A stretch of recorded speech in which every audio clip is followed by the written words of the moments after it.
the Holy Ghost. I sing praises to your name.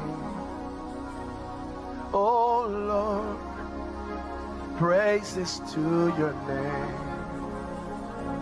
Oh God, for your name is great and greatly to be praised.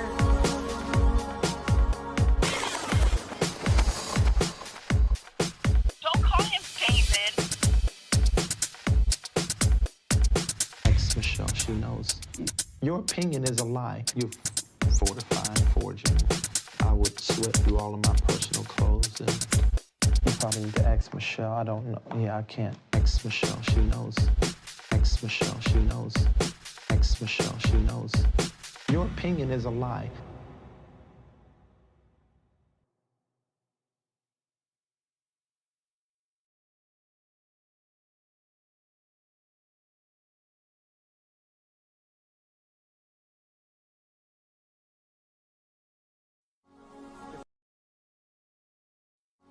Lift your hands in the Holy Ghost. All right. Happy Saturday, everybody. Welcome back to another episode of David E. Full Front Exposure 2.0, where everybody's opinion is a lie. Liar. And what we're going to talk about, we got Cliff on the line already, and I'll just go ahead and kind of let him take it away, man. Talk about the living conditions while you're there, Cliff. What was it like? All right. Good evening, everybody.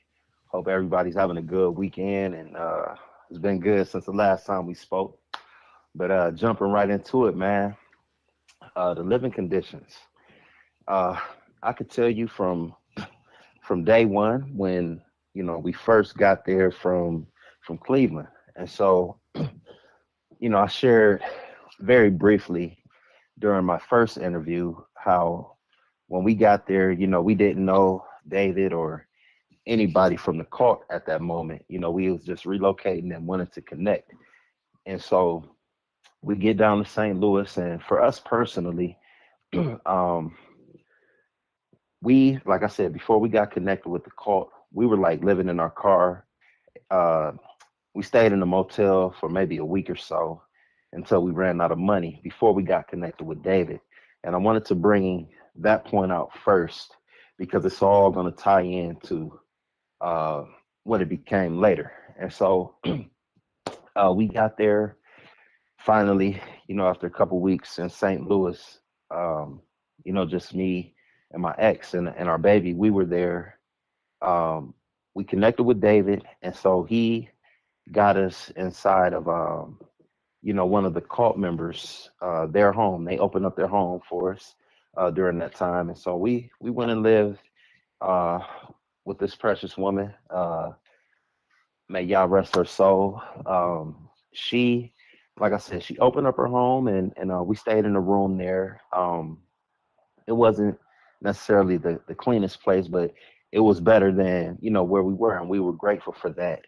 And so after a couple months of staying there with that woman, we then started to stay with another lady who was a part of the cult.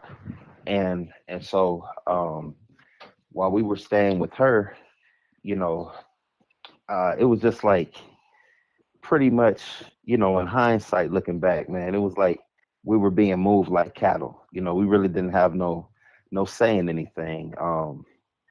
Because, just like any adult, you're under the impression, all right, we relocated to a city, we're going to, of course, be in this cult, or, at the time we thought it was a ministry, and, get us a job, work, get us an apartment or a house, the normal thing to do. And so we found out pretty quickly that that's not an option. You can't get a job or anything like that. Your main job is to tend to David. In my case, being a man, I had to tend to him personally. And so like I said, that becomes your life. Anything David says, he's going to say that it comes from God, and that's the reason you need to do it. And so that was one of the reasons why we don't work there. You know, David claims that he went through this process, and it's the same process that we have to go through, except for he says that it's 20 years for us. He claims it's 20 years for him too, but you can't look back over 20 years of his life where he was sitting under somebody and being told everything to do, and he had to follow their orders or else they were going to hell, you know. And so these are all the types of things that also play into your living condition, because even if we were, you know, we could have been living in the White House with the president, right? And you would think that'll be the greatest experience there is. You're living in a huge mansion and things. Yet mentally, you're beat down. You're bombarded with satanic thoughts, you know, of hell, of you're never good enough. God is going to judge you. All that crap that David says. And so, um, it was just a sick thing. You know what I'm saying? Mentally and physically, because you can't. There's nothing that you can do, at least as long as you're following David's rules. There's nothing that you can do to fend for yourself.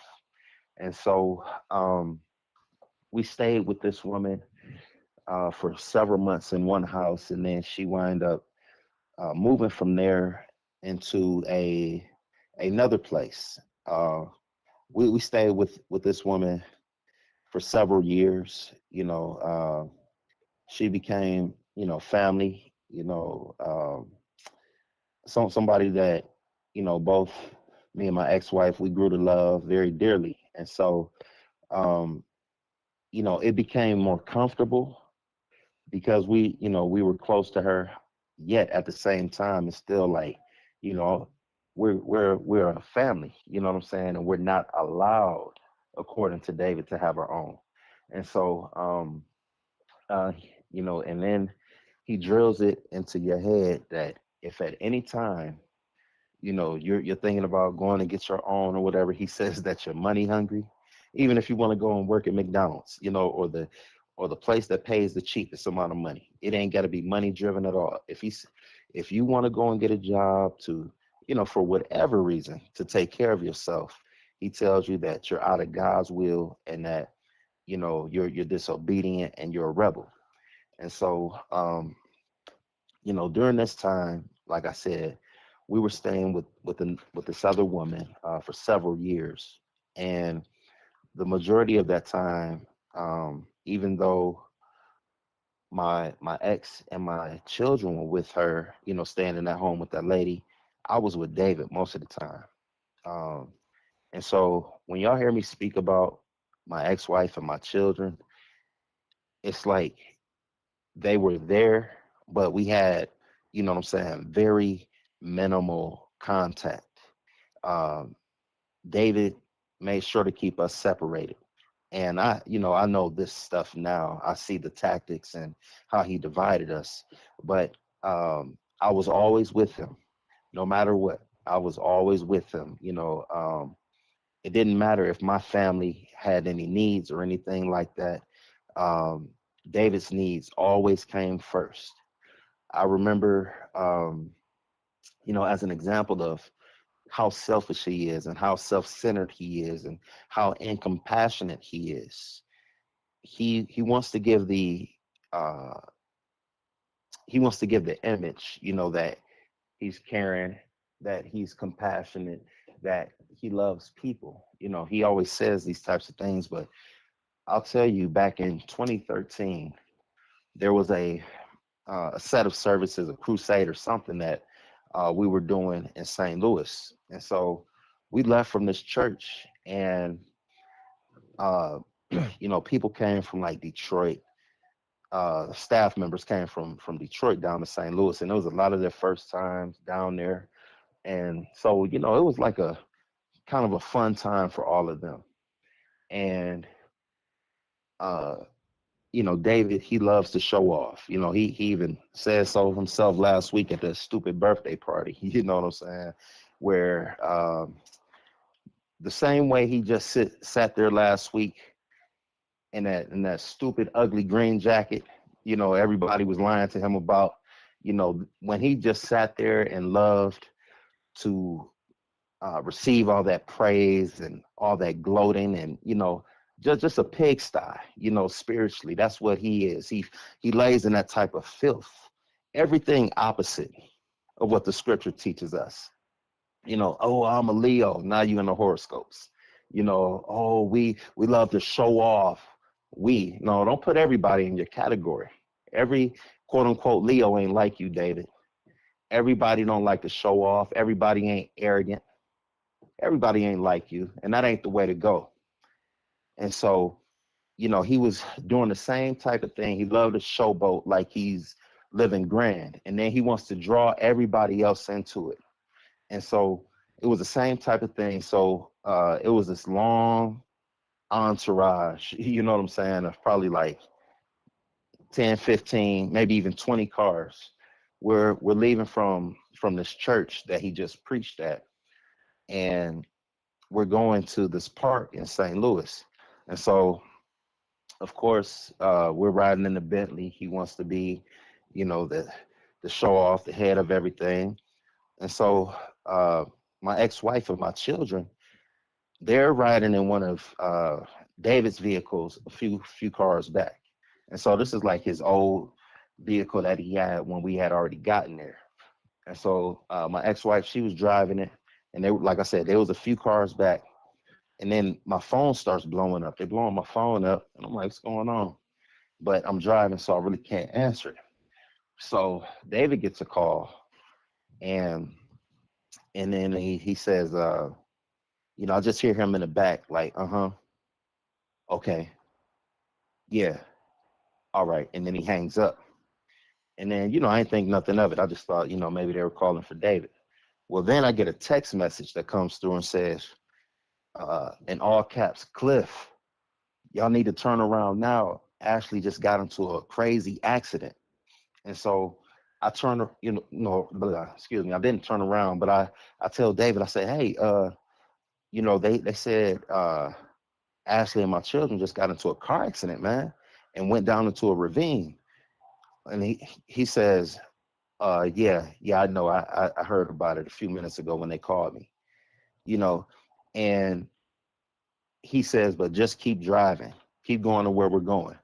And so, you know, now here I am, I'm still driving him to where we got to go. And all that's on my mind is my family.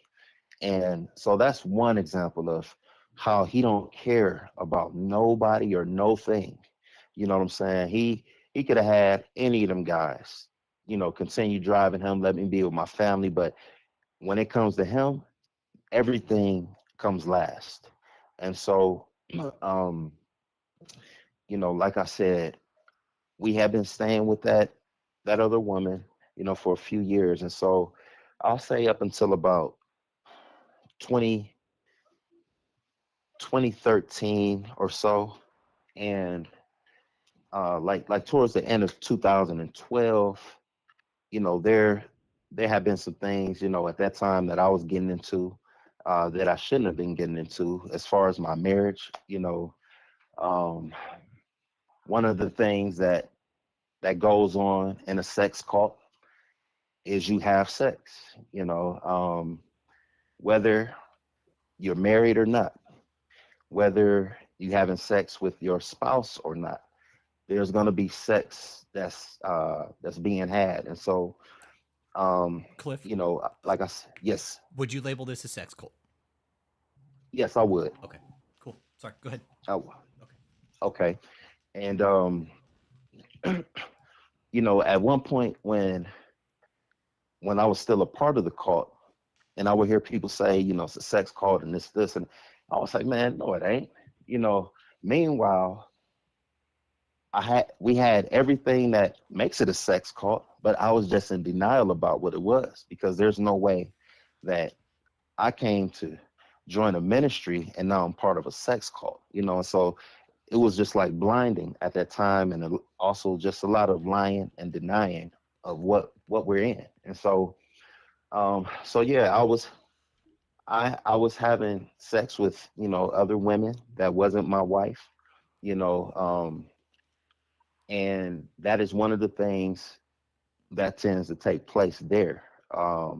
As you know, David has sex with plenty of the women there, and in this particular case, the woman that I had been messing around with, it just so happened to be one of the women that David messes around with. And so he was, in my opinion, his pride was hurt by that. And so uh, the reason why I say his pride was hurt by it is because what he said afterwards was that, you know, he allegedly had this dream, you know, and God told him that he was going to judge me for what I had done. And of course, at that time, I was still believing every word David was speaking in those days. And, you know, so I'm terrified, you know, because at this point, I had already repented, you know, for what I had done. I apologized to Yah. I had apologized to uh, my ex. And it was just like, man, and God's still about to do this, you know. So I'm scared. I don't know what's coming. You know, I don't know if, you know, in my mind back then, I'm thinking, you know, Satan is going to come, or, you know, an angel is going to come and just kill me, you know, all these type of crazy, outlandish things. And so we go, uh, we go to, you know, one of these staff members' houses, and we have a quote unquote meeting. And, you know, David is saying this and he's saying that, and, you know, these other things. And, you know, he tried to expose me to my ex-wife at that time, you know, in front of these other people. And so while he was doing so, you know, he comes out and he says, you know, Cliff has been doing this, and I never said anything, and blah blah blah blah blah. But now I gotta say something because now he's just disrespecting my authority. And um, so you know, it took some of the fire out because I had already told her some things. I had already shared with her privately some of the things that I had done, and so when he said it, you know, it wasn't like no, you know, end of the world shocker for her, you know, but he wanted to, you know, put on the show and be all extra, and you know, his yelling, and then you know, he had smacked me upside my head. And so, you know, the women in there were you know, and it just made it all extra dramatic. And so he felt uh you know, like extra tough in that moment, because once he gets you in that mindset that, you know, God is against you, now you're just like a sitting duck, you know, and you're in a humbled position because you're afraid of what you think the Most High is going to do to you. Meanwhile, it's really just David and his witchcraft, you know, got you feeling like I said, you're not good enough. And, you know, here you are. In my case, you're doing the same thing David does. The same thing you're watching him do, the same thing you're driving him around to do, same thing you're driving his women to him to do, right? And so the very same thing, matter of fact, with one of the same women that he messed with. Yet God is judging me. But David, he just gets a pass, you know, for these same types of things. And so um so one of these things that uh David claims God uh initiated and told him to do was that, you know, we needed to get out of that house, you know, out of that lady's house that we were staying in. Fine, cool, no problem. So we go and we find us another room, you know, we with a total stranger. We were staying with her for a few months. We found this lady on Craigslist. And so me, my ex, and my two children, you know, they were still small toddlers at the time. And so, you know, we were making it happen. And we went to the other side of St. Louis now, of course, with no car or anything. And so David was, quote unquote, trying to exile me while I was still there, you know. So They didn't want me coming to the office. They didn't want me around anybody. They didn't want anybody talking to me. Um, Yet they still wanted me to do work, and so they wanted me to do work from the place that we're staying at. Meanwhile, now we got to find money to, make rent and do other things. But he still wanted me to work for him for free. And so, during that time, I'm trying to figure out certain things. And so, long story short, the lady that we were staying with, um, she she was doing some illegal things and through like subleasing, and so she wound up getting kicked out, and of course, so we had to leave. So after that, we didn't have a place to stay. At that time, I didn't have a job.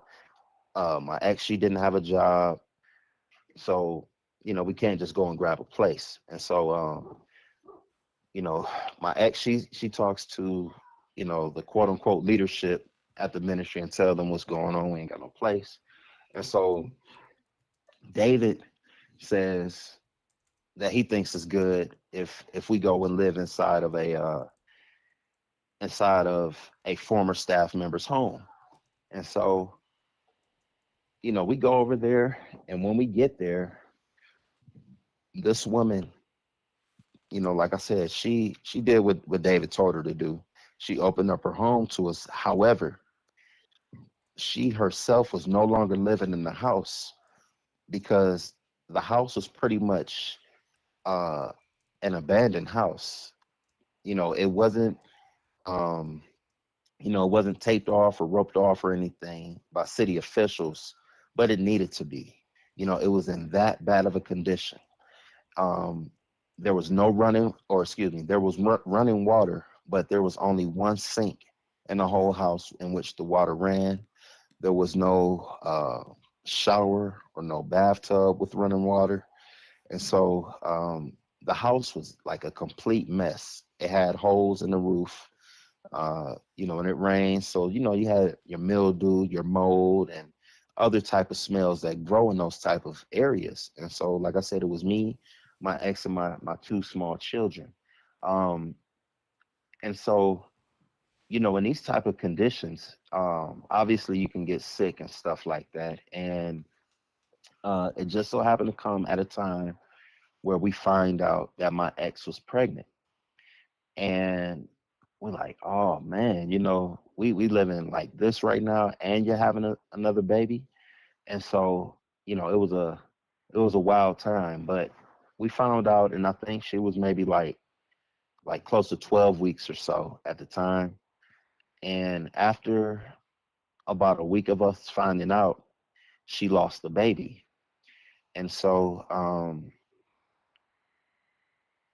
during this time when she lost the baby, or when she was losing the baby, she was having a miscarriage. I was over at Victory Way Lane with David. Of course, he got me doing stuff for him, even though he doesn't want me around like that. And so he had me doing things for him while my wife is going through this.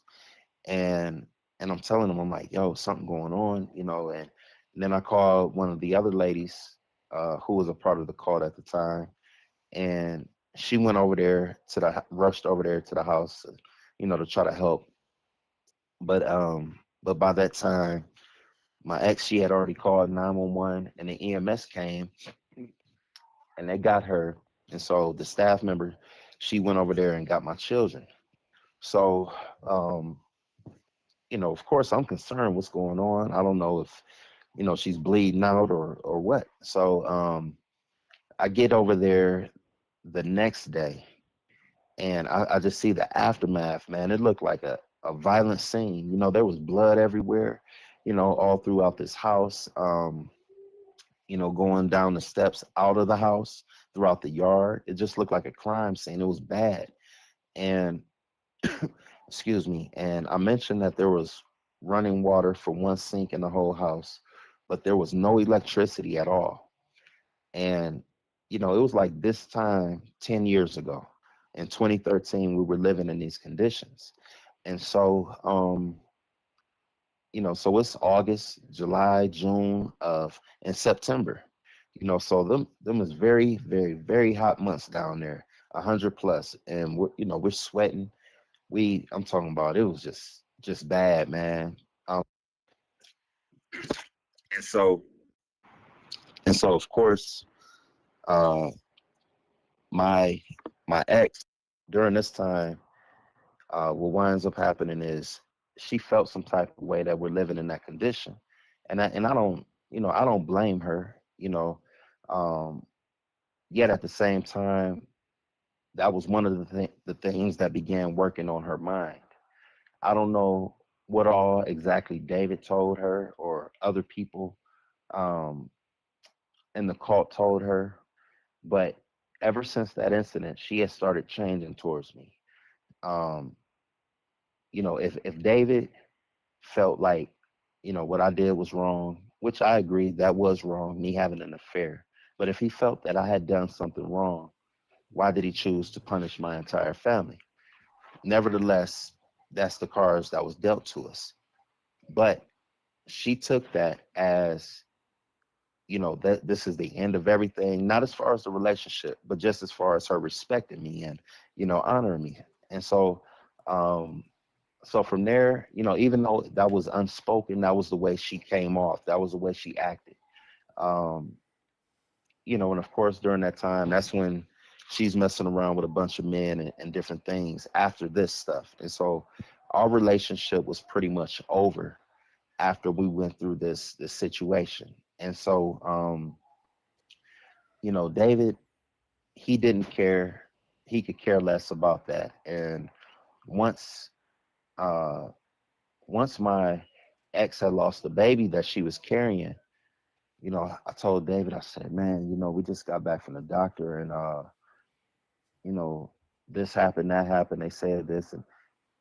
And all he says was, yeah, I know that was God's judgment. That's why you lost your baby, And so anytime something that, you know, whether it should or shouldn't happen in life, it's part of life. People have miscarriages, people fall and break a leg, people get in the car accidents. If it got anything to do with somebody that's tied to David, it was a judgment. It was a judgment from God. You know what I'm saying? You must have been thinking crazy about David, or he told you this was going to happen, even if he didn't tell you, or even if he claims he had a dream, but he didn't tell you about it. It always ties back to David somehow, and how God is looking out for David, and he wants to use these examples to keep you in check, And so, yeah, man, the living conditions is they were horrible, and that was my own personal experiences, you know. Even when I had to live in that mansion with David, people look at the mansion and say, "Oh man, you get to stay there. It ain't nothing but a slave quarter. You're not there with your feet kicked up, living Question. lavish." Question. Uh-huh. We got reports that it is kind of set up like a slave quarter. Is that true? Oh yeah. Yeah, it is, man. He don't allow you to really get a chance to kick back and relax. You're not allowed that. You're not allowed that part of your humanity. You're not allowed to, if you don't, all right, for example, if somebody didn't want to go and dress up and watch David's stupid birthday celebration, right, from the cult, guess what? They're a traitor, they're a devil, and pack your bags. And you're going to hell when you leave. You know what I'm saying? So he controls everything, every aspect. And so while them people getting up there with them fake smiles and, yeah, we love you, Apostle. You're the great. No, you're not the greatest. You ain't nothing. You are trash. That's why you force people to tell you how great you are. Because if you was really that great, people would do it on their own. They wouldn't have to be taught and coached. And people who are really loved and celebrated for real, they don't have to pay for their own parties, especially from donor money. You know, People who love them will throw their birthday parties and their celebrations and celebrate their life. But secretly, you know, there's a lot of people there who don't really care for David. They're just afraid to say it. Um, and I'll even go as far to say that there's some who probably even hate him. I'll say that just based off of conversations that I've had with people over the years, many of them who are still there. And you can't say I influenced them, David, because I just let them vent. I let them talk. I never gave my opinion on anything. So it's only a matter of time before other people start leaving. So we know that for sure. And even currently, man, you know, some of the people that's there, just from what I heard, you know, it's people on the outside that have some access to a few people that are talking, that are speaking about some things. And so he thinks that, you know, just because he controls their phones and all of that, that, you know, people ain't gonna escape. Ever since I came out and speaking about the truth of the matter of all of this, he locked them down even more. And so we know his MO. You know, anytime somebody says something about him and starts revealing who he truly is, that's when he wants to lock the camp down even more. And that's why he got it set up like slave quarters. You know, he wants to know everything about the people.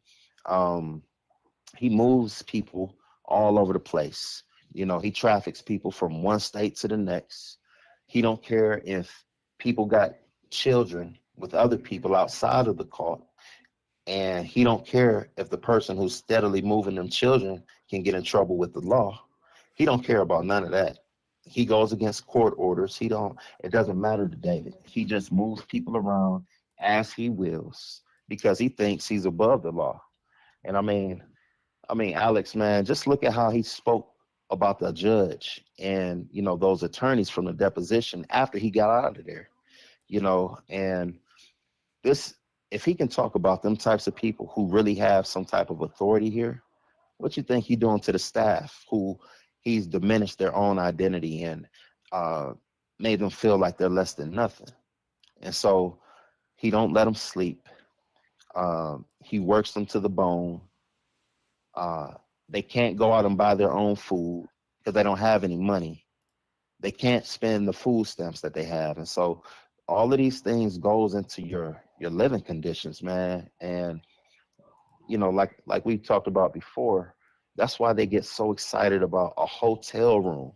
You know, it's almost like when you're 8 or 9 years old and your parents, y'all go out of town and you get a hotel and you're excited about, yeah, we get to go to the swimming pool. And, you know, that's how they are right now, man, because they've been deprived of normal living conditions and a normal life, you know, and they probably saying, I don't want a normal life.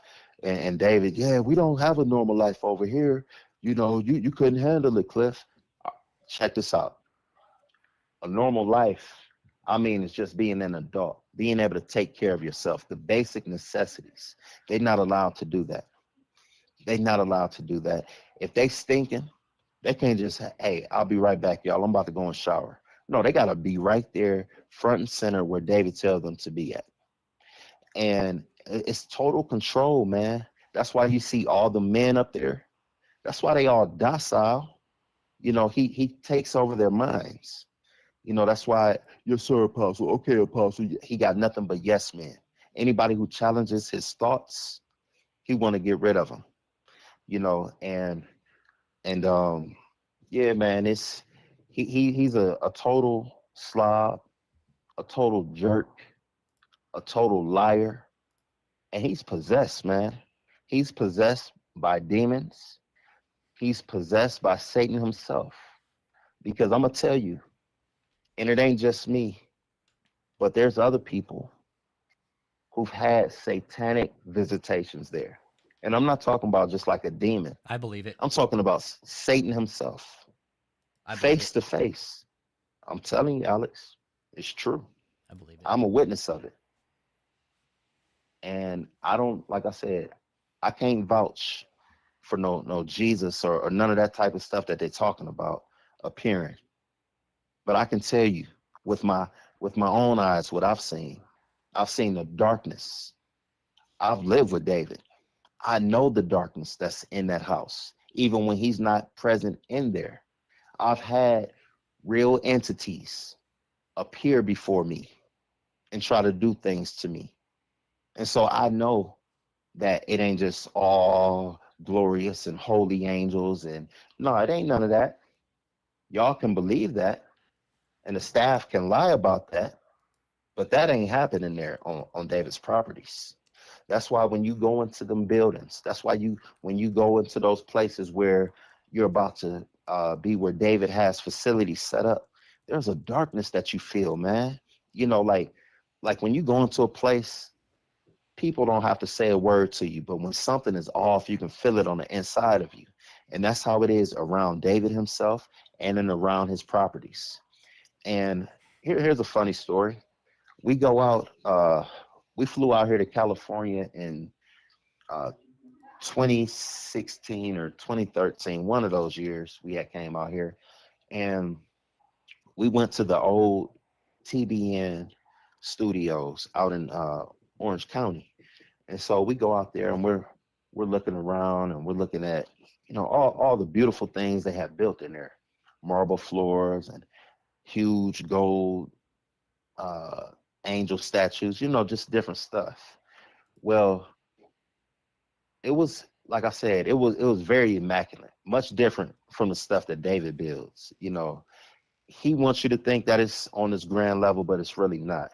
But we were looking at some really top level stuff, and it was just like, man, this is nice. And so I remember asking David, I said, man, what is that presence in here? It's just like, man, I've never felt it like this before. And he gets mad and he says, that's the presence of God. You're acting like it's not like that at our building in Detroit. And I'm thinking to myself, it's not. Obviously, if I'm asking you what it is, I've never experienced it. But he wants you to think that, he has the grandest, the biggest, this and that. And then he turns to Michelle and says, Michelle, can you hear him? He's talking about what is this presence and how come it's not like that? He doesn't honor what we have. That's why he can't feel it up there. And it's just like, dude, either you got it or you don't. I had no idea what this place even was. And so it wasn't about me honoring where we were, and I still felt it. And so he hates when you tell him the truth about, the negative side of him, the things that he don't have. And so, I bring that out because if you go against something that David thinks looks nice, if he says, man, what you think about this suit jacket? It makes you look fatter than what you are. He'll say you a hater. I'm telling you the truth. It don't look good on you. And so a lot of times, he will wear stupid stuff, and that will be my way at getting back at him. You know what I'm saying? Because I couldn't just do anything or say anything. So when he would ask me how something looked, I knew it looked stupid, and he would be wearing it anyway. And I would see people looking at him, and he just thinking he looking cool and looking good, looking like an idiot. And, like I said, that was one of my ways of getting back at him for the living conditions, the way he talked to us, the way he treats us, the way he acts fake around certain people, all of them different things, man. And so, like I said, living in that mansion, you ain't doing nothing but slaving for David. You got to get up early, wash his cars every single day. You gotta vacuum everything. You got all while he does nothing. When I say he does nothing, I mean he does nothing. He claims he's working so hard, but the hardest work that he does is lying to the people and convince them that they're going to be cursed if they don't give him money. That's his hard work. Everything else, everybody else does the labor. From talking on the phones all day and all night to being on, the social media apps, sending messages all day and all night, calling, praying for people, calling, begging people for money, calling, harassing people, texting, harassing people, all of that type of stuff. Cleaning the house, like I said, he ain't doing that. Cleaning his own room, making up his own bed, he ain't doing that. washing his own dirty drawers. He ain't doing that. And so that's what I'm telling you, man. The stuff that he gets up there and talks about people, oh, you're not excellent. Oh, you're lazy. Oh, you don't do this, you don't do that. He does none of it. He does none of it. He don't even attempt to do it. And so, like brought out before, he's had this quote unquote out of his mouth TV ministry and stuff since he was 23 years old. So he's always had people running, ripping and running, doing stuff for him. And so if he's always had people ripping and running and doing stuff for him since he was 23, at what point has he ever humbled himself, ever to serve somebody else, ever to make somebody bigger, ever? When has he ever done it? He don't do it, man. And so, you know, it's just like you're taking care of another baby, another child when you're around David, you know, and he's the epitome of what you should not be like if you ever want to get into ministry. He's the epitome of it, you know. And so from the things that he preaches and when he twists things all the way down to behind the scenes in his personal life, he's scum. You don't want to be like him on any given Sunday. I'm telling you, he's trash, man. And so he does all of these things to break down your mind. He studies the Hitlers, he studies the Mussolinis, he studies all of these men who were wicked and evil. David, I have too, though. And I've studied them all. me too. And that's when I started. You know what I'm saying? But he applies what they did. That's the difference, you know. And once he sees something works, he don't stop. He don't stop. The only way that it's going to stop is if you remove yourself from them situations, you know. And so he's been doing this stuff for so long that, you know, he has it down to a science. But now that people are starting to wake up spiritually and recognize, all right, I hear what David's saying, but I also see what he's doing that's contradicting to what he's saying. I see how David is really a hypocrite. I can't no longer submit to this stuff. You know, that's what happens, man. And so after all of these, you know, he tries to pull out all of his tricks in the book. And once they stop working, he goes to the extreme, which is he goes from deception to just straight out lying. You know, he will lie and say he had a dream, he had a visitation, God said this, God said that, to keep you trapped. And once you say, oh, okay, and then you still go and do your own thing, then he makes you an enemy. He puts a target on you for everybody else. And so this also ties into the living condition, because now, you know, like I know them people ain't had no sleep in a month since we started doing these interviews, man, because he don't want anything on social media that will lead back to me, that interview, people finding out who he really is, you know. And so now, instead of just enjoying their summer weather and, you know, their their new hotel room, they got to be on top of everything. They got to send out text messages. They got to send out, you know, matter of fact, since I'm bringing this up, they got to send out the lying text messages from David, you know, to other people. David, what he's done, if some of y'all may have received emails or texts from David recently, this past week, where he has made up this list of things where he claims about my life, right?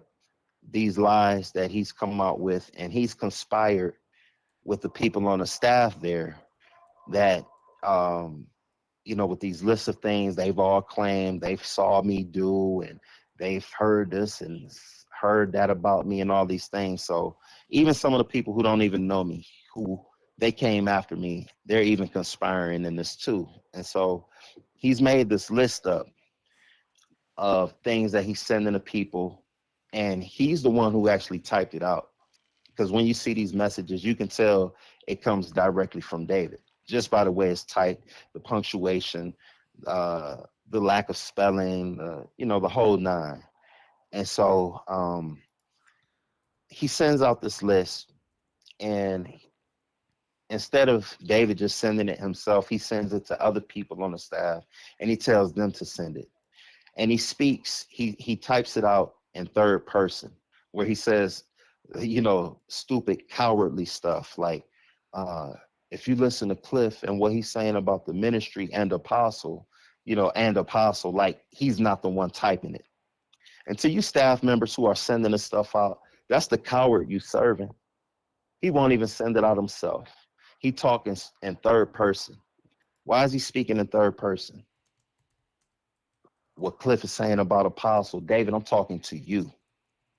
Don't have nobody else send nothing out. I'm talking to you. I'm telling you who you are, and I'm telling the people who you are. And there ain't no stopping. I've told you week after week after week after week, there ain't no repenting. Stop saying that stupid stuff, man. Bring your fake power. That's all we asking for. Bring your fake power, Moses. That's what we want, man. That's what we want, especially your people there. That's what they want. Why Apostle won't just get rid of them? Yeah. How come he won't? This ain't stopping, David. David's watching. They're watching. Oh, I know they watch. They're watching. There's 53 people in here right now. There's a lot of people in here tonight. Smash that like, you guys. This is Cliff. He's talking about smash that like. Yeah, he's talking about the living conditions. Hit the like or dislike. But this is real. Cliff spent 10 years with this man. 10 years right next to this man. Bring it, David. Bring it. Mm-hmm. Yeah, bring it. Any of those other I know you ain't got nothing. Any of those other shitty demon slayers out there watching too, guess what? This is what we do. Listen. Oh, yeah. We stepping on demons' necks. I'm telling you, David. Bring everything you got, man. And what's the name? Crypt Keeper, Bishop Scott. Y'all talking subliminal, man. You two old men better sit down. Y'all better sit down somewhere, man. The whole Koba thing, the whole Koba and Caesar, you're not Caesar. You're not no leader. You're not righteous, David. You're not either, Scott. But don't talk in subliminal. I hear exactly what you're saying. The people may not, but I hear exactly what you're saying. And you're going to get what you're asking for. So my suggestion to you two old men is sit down somewhere. You're not who you think you are. You're not who you say you are. Because guess what? I'm out here every day without no security because I don't need it, for real. You do, though, David. You do. And even they not going to save you from what's coming. So I'm just letting you know. It's best that you sit down and you humble yourself and you repent, David. And Scott, just take the back seat. Get them few dollars that David giving you off top. Don't call him Just David. quit running your mouth. You're right. I ain't gonna call him David.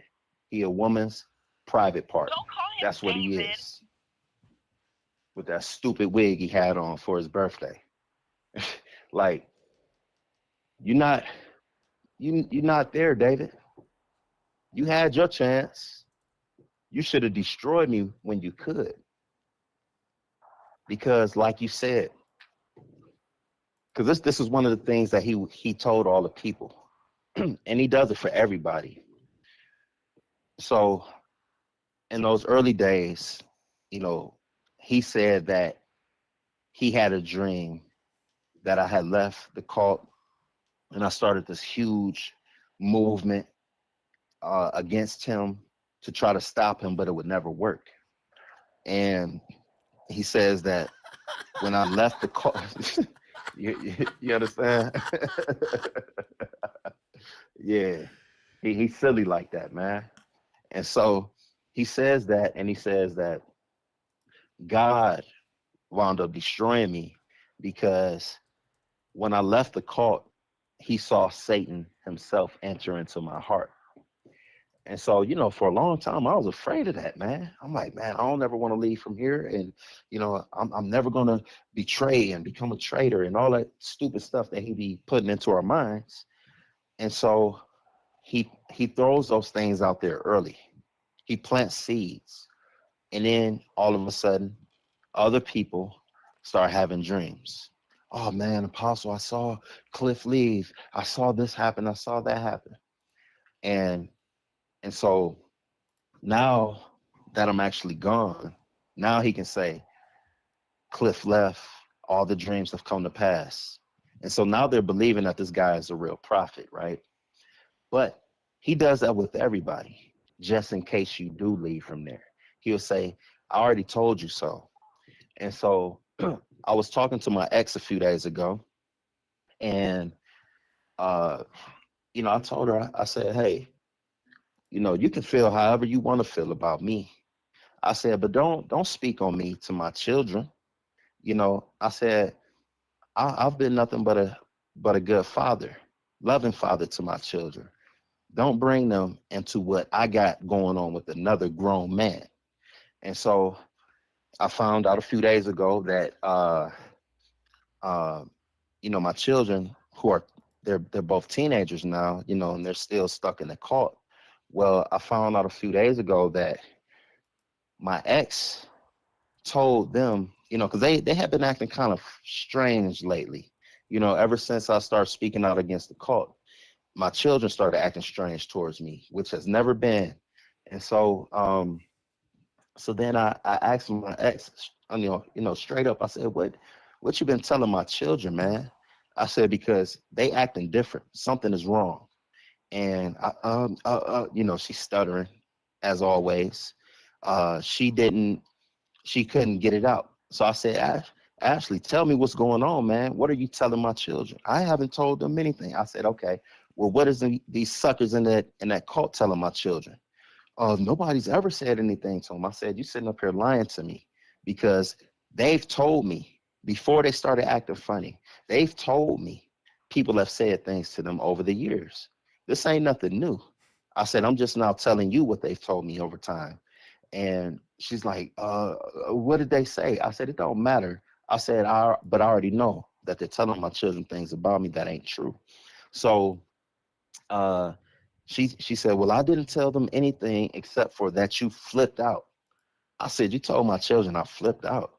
I said, how did I flip out? Just because I'm telling my experience with David, that's me flipping out? Yeah, you don't do stuff like that. You don't talk about Apostle like that. I say he's trash. I'll talk about him the way that I want to talk about him when I've experienced that with him. And I said, you don't tell my children that I flipped out, especially over something that ain't got nothing to do with them. And she wasn't trying to hear that or whatever. And so I got a question. Do you ever fear that David, oh yeah. Do you ever fear that David will retaliate by using your kids against you? Not physically, but Yeah. Okay. Yeah, of course. Yeah, and this is one of the ways that he's doing it. They're brainwashing my children That's what with Hitler, this type of rhetoric. Hey, that's what Hitler did, man. He started brainwashing the fucking kids, bro. Yep. True story. Turn them against the parents. Yep. Because that's a satanic act. Because whether your mother and father, let's say I was Hitler himself, that still don't give you a reason to dishonor your mother and father. Now you don't have to agree with them, but once you begin to dishonor, now you in the land of judgment from the Most High. He'll judge you for that. He said that you will not have a long life if you begin to dishonor your mother and father. And so that's what David does. He's planting those type of seeds. My children, they're young enough, they don't know. But my ex, I told her the other day, I said, you're going to go down with David. Spiritually, you're going to burn with him, because you know what you're doing is wrong. And I said, you're just too much of a coward to stand up against it. What's it say in the Bible? It says, honor thy mother and father, right? That's right. That you may have a long life. The opposite of not doing it, you're going to have a short life. And so he's done that, man. Like there's children there, you know, that they ain't seen their dads or, you know, whoever they were with, you know, when they come from the cities they come from, they ain't seen them people in years. They not allowed to talk to nobody. He isolates you from everybody, man. And so yeah, this was one of the things that I was concerned about with my children. It was already bad enough that they're there, but now they're feeding them poison against me. And so at the end of the day, I know that the Most High is in control of everything. I just hate that my children are caught up in the middle of it when they shouldn't be, you know. And that, you know what, But David's involving your kids in some very real dangerous adult, like this. The kids have no fucking business being in the middle of this shit. none, bro, Fucking none, zero. zero. Getting tied up in a fucking That's cult with your kids, man. Not, I'm not. that's what cowards do. That's what cowards do. That's David being a passive aggressive fucking coward. Honestly, Yeah, it's child abuse. that's exactly what it is. It's passive He aggressive. surrounds himself with the children. Yeah, it's passive aggressive child abuse. Fucking piece of shit. Oh yeah, that's why, you know, and I want to bring this out too, because I know there's a whole lot of you know, this mushy new age weirdo, I'll call it weirdo Christian rhetoric. You know, this whole docile, don't want to rock the boat mindset. You know, well, you know, I know David's wrong, but you know, I don't want to see him go to hell. But guess what? If David go to hell, I can care less. And that ain't got nothing to do with me not loving him. But I love them other people enough to expose this punk for what he is, to make sure that he don't do it to nobody else. And so at the end of the day, not me, not Alex, not Chris Com, not Lord Pender, not nobody in this world. There's nothing that we can say that will be the cause for David going to hell. David's actions will be the reason why David goes to hell. And so for you people who may be caught up on that, oh, we still gotta, you know, pray for our enemies and all. Listen here, man, read all the scriptures, because it ain't like that.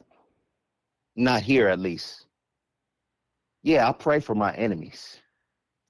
But the thing is, I pray for my enemies before they become enemies, that they don't become enemies. Because once you make yourself an enemy to me, David, I'm coming for you. I don't care what you think. I don't care what you say. I don't care what you've been through and what you think you got out of. When I say I'm on your top, I mean every word. And the Most High is going to break you in front of everybody. The Bible says that there's a time for peace and there's a time for war. We've been at peace for 30 plus years with David. Me personally, I've been at peace with him for 15 years. So when y'all say, well, you don't have to go that route, you know, you gotta, you know, even man, I ain't trying to hear none of that. This might be new to you, but it ain't new to me. And I know what it takes. I know what it takes to finish this. The Most High has already shown me David's end. And so y'all can pray for him if y'all want to. But don't bring that to me. I have an assignment, I got a mission, and I'm on it, and it's going to be complete. And yeah, staff, I'm sure y'all saying, see, that's the devil in him, talking about he on a mission. Yeah, I'm on a mission to stop the devil, to destroy the works of the devil, just like Yahushua did when he came, the Son of the Most High. And so like I said on that last call, David, you call on your Jesus, you call on your God, your Jehovah, or any other thing that you want to call on, because we ready over here. This ain't no game. This ain't no gimmick. This ain't no joke. You and your little fun boys, Bishop Scott and them other guys, Y'all can think it's a joke and a game because y'all on a computer behind TV cameras. What Yah is going to do to you, David, nobody or no thing can save you. His wrath is coming. And staff, when this comes, this is going to be y'all's opportunity to get out of there. Because even after David is gone, whether he's in the dirt, in a jail cell, or somewhere on Skid Row, out of his mind, on all fours like Nebuchadnezzar, because the Most High had to humble him. It's up to y'all, staff. You're the one who got to be bold enough to say enough is enough. I'm not going to do this because this ain't what the scriptures say. You got to get bold enough to say, forget what David says. This is what the scripture says. You better get that in you because it's the only way out. I know what it takes. It's the only way out. It may be scary at first. You may have to plan an escape, but you better get out of there. You better get out of there. That's how you got out, right? Because, oh, that's how I got out, man. You had to plan an escape, right? It was, you got to, bro. And how long did it take Because you if to plan your escape? Like mentally, can you explain that a little bit to us? Like the the living conditions are just shit from what we've heard, right? And the whole thing with your wife having a miscarriage and David just not giving a fuck. Yo, I would have fucking drop kicked that piece of shit right there in fucking Minecraft and pushed his bitch ass into the fucking lava pit over and over again, right? Yeah. In hindsight, man, I definitely would have. So how did you escape? But what was your process? Like, when did you say, okay, I have to make an escape plan. I'm ready to get the fuck out. What was that process like? How was there money involved? Did you phone? What happened? All right. So the whole time I was there, I always had my own personal phone. You know, even if my wife's phone wasn't on or something, her personal phone, I always had a personal phone. I had a family member, you know, who would take care of that. So no matter what, we always had some type of connection to the other side, you know, the outside world. Yeah. And so, so I never stopped communicating fully with my family and friends. And so that kept me grounded somewhat. And, you know, just like I said, you know, before, over time, you just start noticing the red flags and you start noticing stuff and, you know, you're being punished for things that David does. But if you were to say something about him doing the exact same thing, well, you don't have the face-to-face relationship, so I can do this and you can't. God is going to judge you and not, you know, that type of thing. So you get tired of that.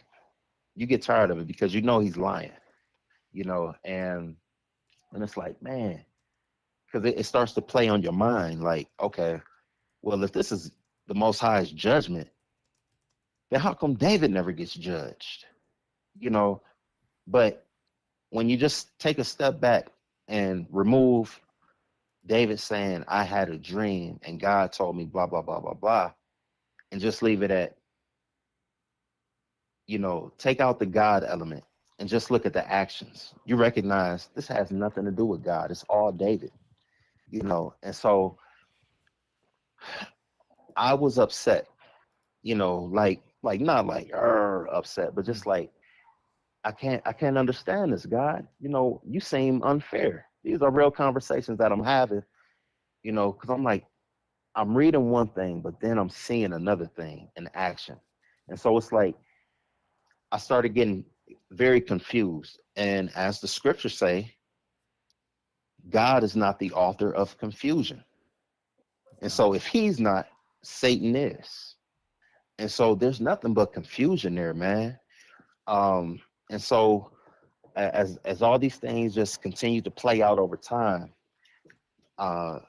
like 2016, we came out here to California, and I remember, you know, before I came to the cult, you know, I knew I was supposed to be living out here, but I instead I went to the cult.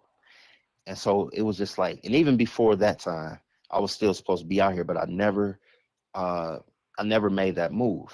And so when we were out here in 2016, it was like, man, I know I'm supposed to be out here, but I got to find out a way how to get here.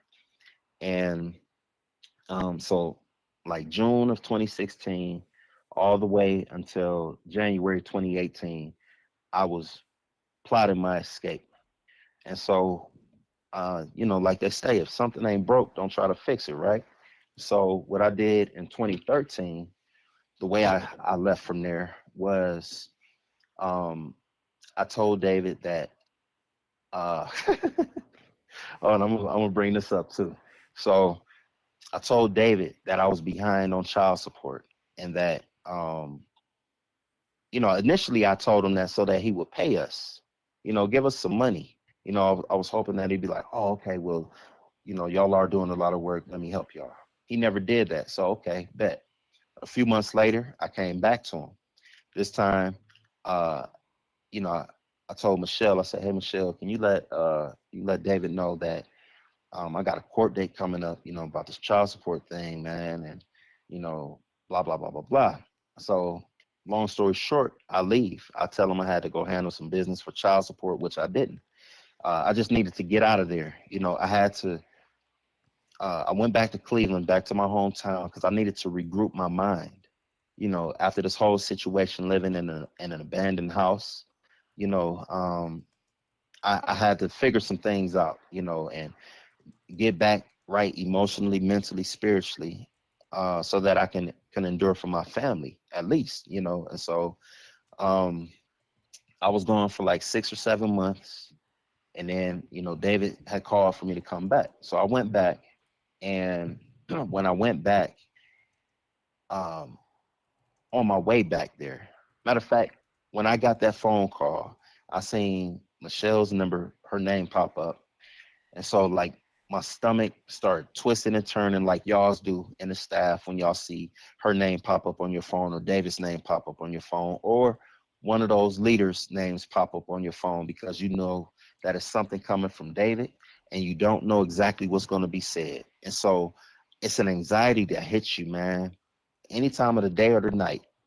Once you see somebody's name from the cult pop up, your stomach start twisting and turning, man. It's a sick feeling, a sick feeling. You start feeling nauseous, and that's how you know it's demonic as well. You know what I'm saying? Your spirit don't lie, man. And so I got this call from Michelle while I was in Cleveland, and she's like, "Hey, Cliff, all extra bubbly and buddy buddy." So I knew it was some BS coming. So she's like, "Hey, Apostle said that he wants to know how's everything going and blah blah blah blah blah. He wants you to come back and are you done handling your business?" And I wanted to say no, I'm not coming back, but I still during that time I still had that fear of if I leave from here, then I'm gonna die. I'm gonna be killed and I'm gonna go to hell. So of course I went back and I get back to St. Louis, but on that whole ride back, man, it was a long ride, but it went so fast because I was going back to a place I didn't want to be, a place that I knew was bad for me, bad for my family, but I believed the lies and the promises uh, he had said through Michelle. Things have changed, living arrangements are different, blah blah blah blah blah blah blah. And so I said, okay, let me give it a shot. So once I'm there, of course, nothing has changed except more people live in St. Louis now. And so um, people are piling up in them houses. Um, there was probably like 25, 20 to 25 people in a house, living in the house at a time. Um, these were regular size houses. And so uh, during this time, even though I wasn't living in those houses with those people, I'm looking at their condition and I'm like, man, I cannot do that again. This is wrong. Um, he can say it's God's judgment or whatever he want to say, but at the end of the day, it's wrong the way he's doing things. And so Um, I said this next time around, at all of 2017, it was just all downhill for me. Um, I knew I was going to be leaving, at the end of the year or like the beginning part of that next year, which I did. And so uh, I planned it once again. I said I got to go back for this child support thing. Um, this time, they trying to lock me up. I said some crap like that. And so when I got out here, once I left from the court, I came straight to California. And so this how messed up it was, man. I couldn't even tell my ex where I was living at. I told her I was in Cleveland. You know what I'm saying? I'm doing community service. I'm I'm doing this, I'm doing that. I'm telling her all of these things because I knew that one day David would try to use that against me and say, this is what happened because he left from here. This is why this is going on. See, Cliff went to jail because he did this here and he didn't listen to me. Well, guess what, David? I never went to jail, you stupid dummy. Hey, ex-wife, I never went, you idiot, for following that idiot. I never went to jail. Guess what? I was I was behind in child support. And I was behind in child support because I listened to you. I believed your lies. Shame on me. I take responsibility for that. Shame on me.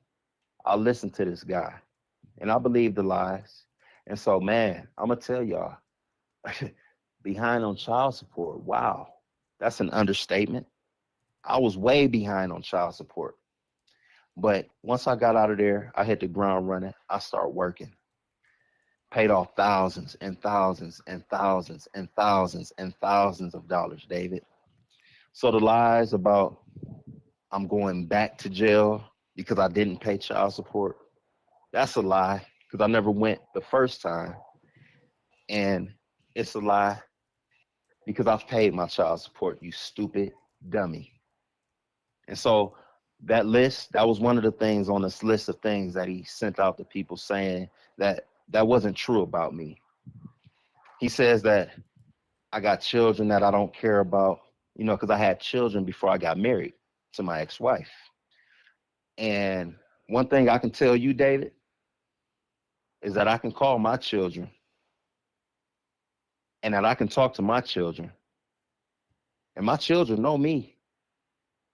But how many you got out here that don't know you, that you deny, that all you are is a check for them? Yeah, you got another son We had a conversation. that you don't even speak about. We had a conversation off the Uh-huh. phone one time. That you said David had 3 women pregnant at one time, possibly. Yeah. Yeah. One of them actually had the baby. The other one is still up for speculation. And the third one, I was told she got an abortion. But he had all 3 of them pregnant at the same time. So they would all be like 19 or so right now, 18, 19, 20, somewhere around there. And and so David, he denies his children, his son for sure.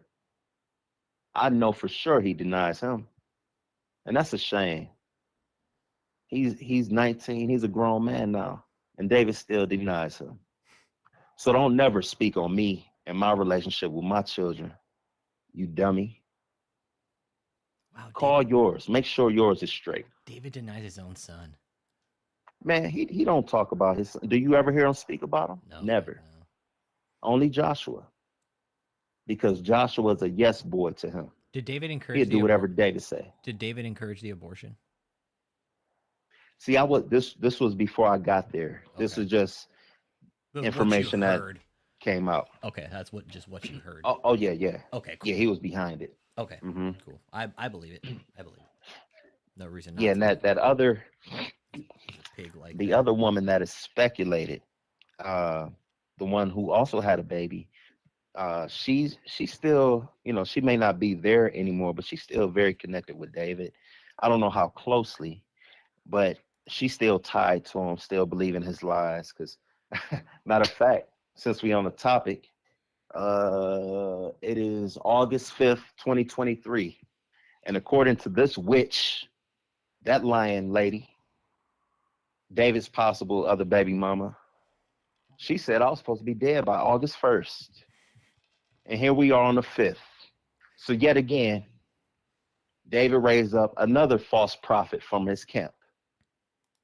And like the scriptures say, it says, don't fear them who prophesy false prophecies and dream dreams that do not come to pass.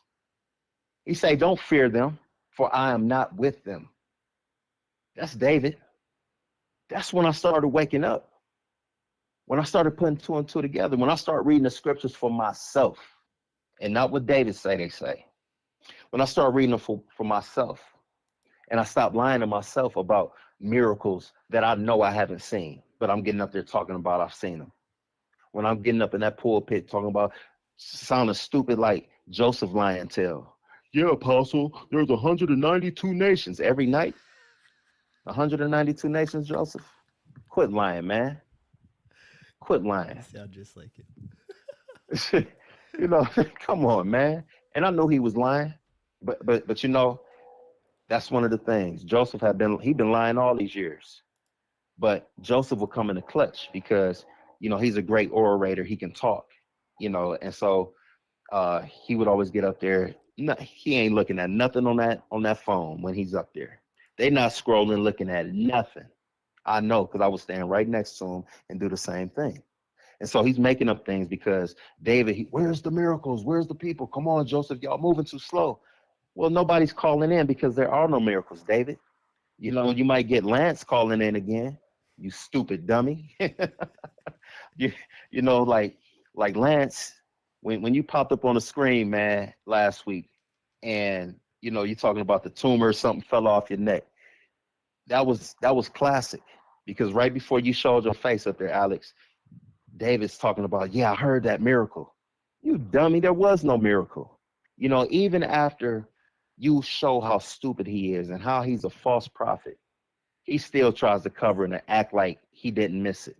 And people still just go on with the show. And so, like I was saying, that's when I started waking up. When I realized that David, his prophecies do not come to pass. What you say, which one don't come to pass? Well, okay, North Carolina. He said the father was going to come down in front of all the people in North Carolina with physical skin features in the sky, and everybody was going to see him. And that was supposed to happen in June 2013. We're in August 2023. 10 years and 2 months later, and it still ain't happened. How many more years of false prophecies do we have to listen to before we deem the sucker a false prophet? I don't have to hear nothing else. He has nothing but a track record of false prophecies and lies and dreams that do not come to pass. And so I don't see David the way that some of y'all see him. Well, we got to pray for our brother and restore our brother. He ain't no brother. What Bible is y'all reading? He ain't no brother of mine, for sure. And if he a brother of yours, you need to get out of that camp. Because true brothers, they listen. They humble themselves. They listen to godly counsel. David don't. He's a law to himself, and he only listens to himself and what he thinks and feels is right, even if you present scripture to him. So he lives in a world where he thinks he's always right and nothing abides. Yeah, that's it. That's it. Even if you show him scripture, he'll say something like, God ain't tell you to tell me that, or you know, and then he's saying, now, even if God did tell you, that don't mean you outrate me. You know, he always, it's always some reason why he don't have to listen to you. And so he's a bastard. That's what the Bible calls a bastard. You can't be taught. You can't be trained. You're not the Most High's child. You are Lucifer at best. David, you are a rebel. And that's why the Most High said, do not fear them, because he has not spoken to them. He ain't spoke to David. Maybe when he was younger, but he for sure ain't spoke to him at least in these last 15 years.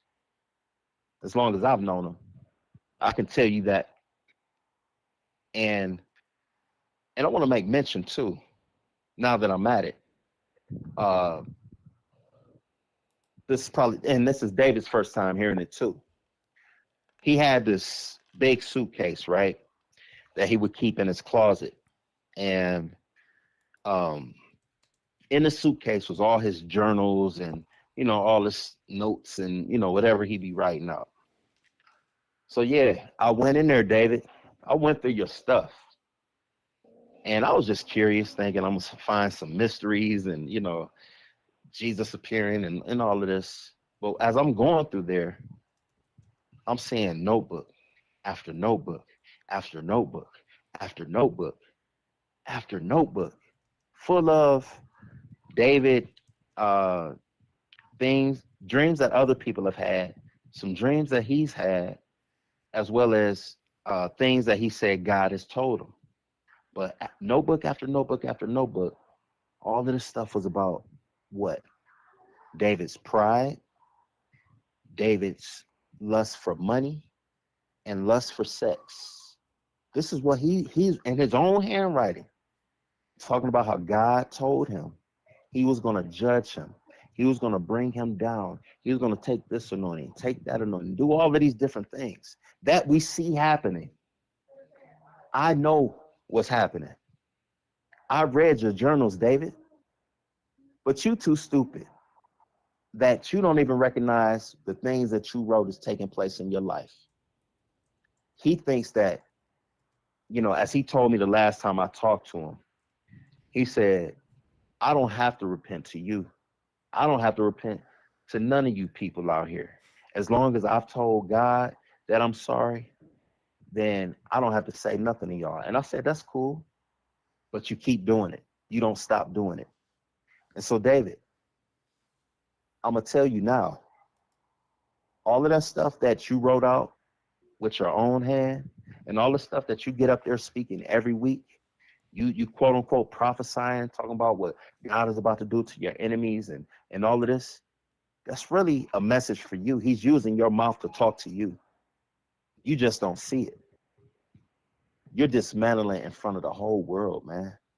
And we loving every minute of it because it's time that you and that demon that's in you is apprehended. And Azazel, that's who's appearing to the people in that cult. Azazel. It ain't no Jesus. It ain't no God. It's a God to David. But it's Azazel. It's Satan himself. That's the reason I had those appearances there. That's the reason why I saw Satan. That's the reason why I saw demons. That's the reason why the people there are tormented. Because of who is really there running things behind the scenes, David. Hey, man, the jig is up. The jig is up. You can say whatever you want to say. But the jig is up, David. The people are about to start leaving that place. They're about to start getting out of your grasp. And we're going to see you have to put your money where your mouth is. How you always threaten the staff and tell them, I'll get rid of all y'all. I can do this myself until God send me another staff. Well, you're going to have to put your money where your mouth is. You might have to take out another $40,000 credit card because you're going to have to figure something out once your manpower starts leaving. And so, Alex, he thinks he's untouchable. That's the biggest, man, that works to our advantage in the greatest way. Because as the Bible says, pride goes before destruction and a haughty spirit before a fall. David is so full of pride and arrogance. It's everybody can see it but him. And what's crazy is he wrote a great book on pride, a great book, but he don't apply none of it. And so because he's arrogant like this, he's gonna self-destruct as we see him doing now. And it's a great time to be witnessing this, man. It's been a long time coming. It's been a long time coming, Alex. What do you think would And happen? What do you think would happen if everybody just upped and left David? Just everybody said, "We're the fuck out of here." Like, hey, dude, fuck this, fuck you, we're leaving, deuces. What would that'll be happen the to last David? we hear of David. We won't hear nothing from David for years until he finds somebody else to sucker into it. That's it. Because that's the same thing that happened this last time, or that last time when his staff, after he started having all them babies while he was still married, having babies with other women, the staff, they wasn't having it. They left, and nobody heard of David Taylor from 2004 until, what, 2000, maybe 12. He started to start making some more noise, but nobody heard of him. Nobody heard of him. And then when he comes back out, he's doing the same thing. He never stopped, but people just hadn't heard from him in years. And I know this because people would always say, "Oh man, Apostle David Taylor. Oh man, I remember him from way back. He used to be in St. Louis, right?" Meanwhile, we still in St. Louis. They had no idea where he was. He fell off the face of the earth. And so all he's gonna do is, like I said, he'll try to wait around for more people to be suckered into it, and then he'll do it all over again if he could. But this time, the Most High is gonna stop it for good, I think you're right. and David ain't gonna get out of this. I think you're right. Oh yeah. I think Oh you're yeah. right 100%. I don't think David's going to get out of this clusterfuck he's created for himself on this one. Nah, he's dodged too many financial, economical bullets with the IRS, I think. And it's his Yes. day. It absolutely Oh is. yeah. It's his day. I Most definitely, brother. I agree with you. There's too much good behind this now. It's to stop it now. I think David knows that too. Yeah, he knows it. You can see him up there now. You can see how bothered he is. He say he ain't bothered. He say, "Yeah, we're laughing." No, you're not. No, you're not. I know you really ain't laughing, David. I know your stomach is twisting and turning. I know you passing gas like you do when you get nervous. I know exactly what you're doing, David. I know how you are behind closed doors. And he hates that. He hates that I know how he is behind closed doors. He hates that I know how he gets in the midst of a battle. When he feeling spiritual pressure, he man, he on everybody's head in that cult. Everybody's walking on eggshells right now. They not having the time of their life like they want everybody to believe. This whole time, while these people are, uh, telling him all of those good things, the yes men, the yes women stuff for his birthday last week. You saw how he was just sitting there on his phone. He wasn't even watching them videos. He don't care what these people say. He don't care about none of that stuff. We're under the He was, we think that he could be watching the stream while we're doing live streams to make sure we're not streaming over his shit. yeah, And they are. we You think know they are. He has people watching everything. He got somebody watching something at all times where he got people, like, he didn't have everybody unfollow me on Facebook and stuff and block me. He only had the people that he feel would not be strong enough to hear the things that I'm saying.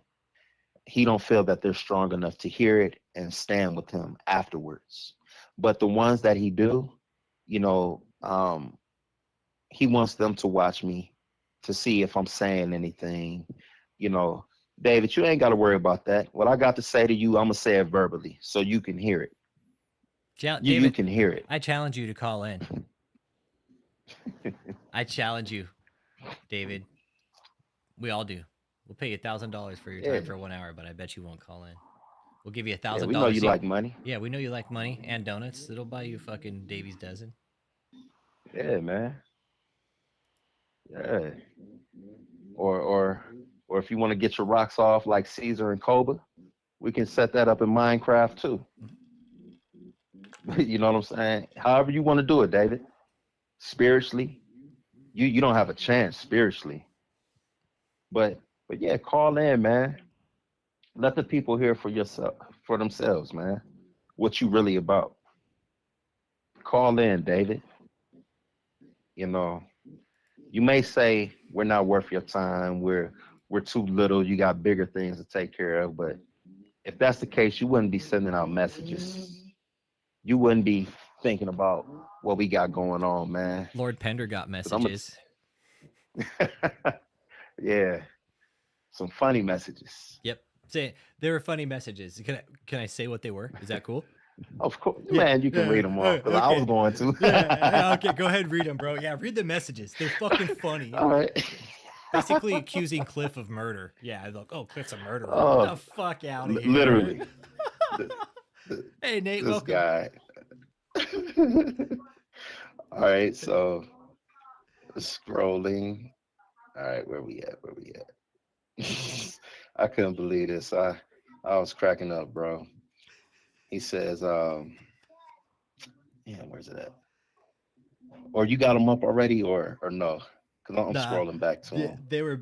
One of them basically everything Cliff said about the child support. He's a murderer, and he did this. And basically, everything Cliff just told us about, like he was messing around. And dude, kudos to you for coming out and saying, like, hey, I was messing around with other women on my wife, but that's what you do in a sex cult. That's what you do in a sex cult. That's what you do. You sleep around, man. That's the poison of a sex cult. They're very dangerous, man, and we got fucking kids in them. Right? It's fucking weird, you guys. Yeah, young girls being groomed. Yep. For David's liking. Guaranteed there's young girls in there being groomed. All right, so here we go. I'm pulling them up now. Because when I saw that, man, I couldn't help but laugh, man. And I had to ask my ex, I said, so you've conspired with David and you're going to partake of his lies, which you know are lies. And she said, Cliff, I already told you who I'm standing with. I said, that's all I need to hear. So that on the day of judgment, when we stand before the Most High, I said, I'm going to testify against you.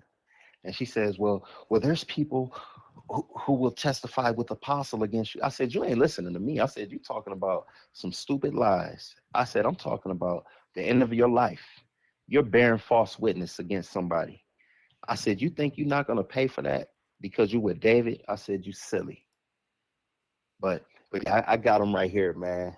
Hit it. All right. So David sends these messages to Lord Pender. What up, Lord Pender? And so David says, ha, ha, ha, you F word. And that F word is the derogatory term for a man who likes another man, right? So he says, and he's speaking in third person. He's too much of a coward to say how he feels. So he says this, Apostle Taylor is laughing at you when we bring what you are saying to him. When he hears crap Cliff stories, whatever that means, he can't type. But I guess he's trying to say my stories are crap. So he says, you are a darn, D-U-R-N, a darn joke, punk.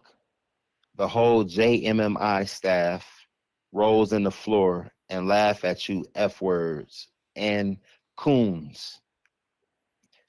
Oh, and just so you know, Cliff is not telling you idiots the full truth of why he was put out the ministry. So now I was put out the ministry, according to David. I was never put out the ministry. I left because I said I had to go and handle the court stuff.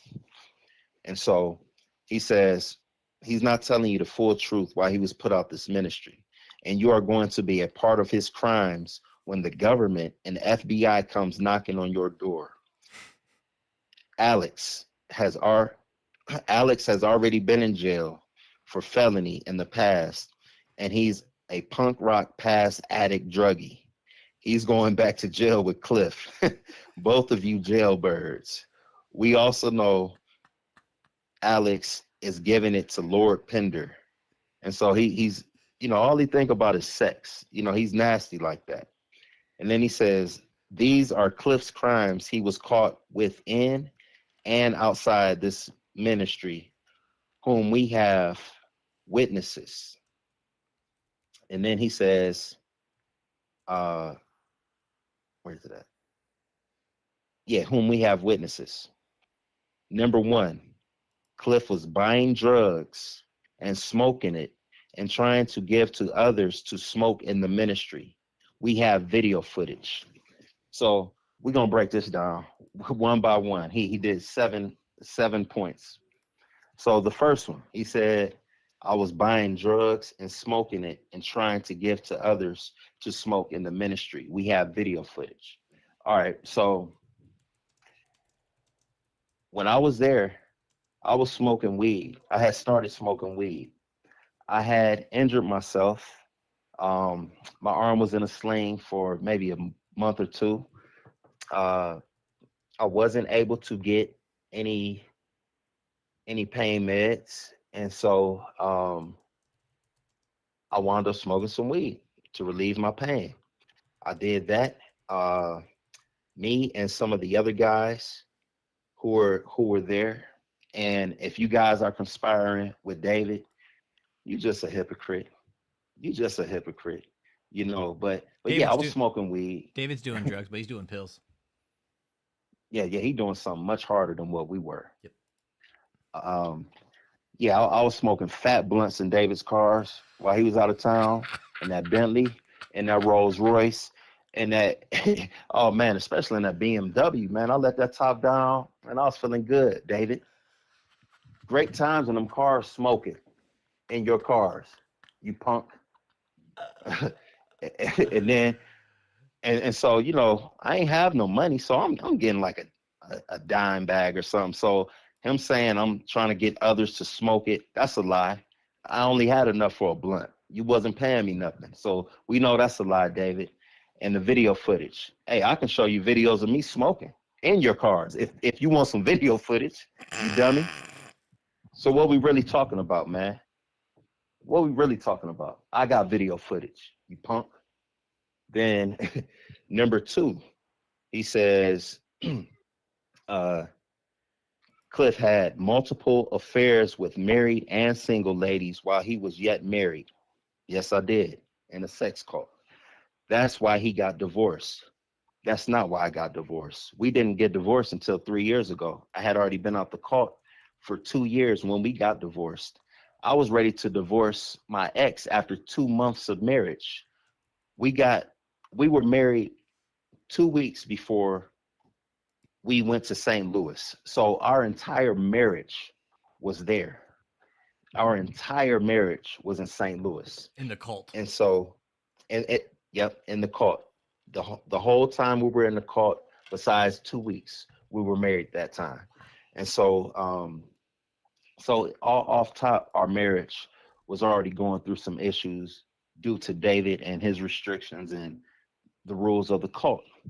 And then he says he was not a faithful man to his wife. I agree with that. I wasn't.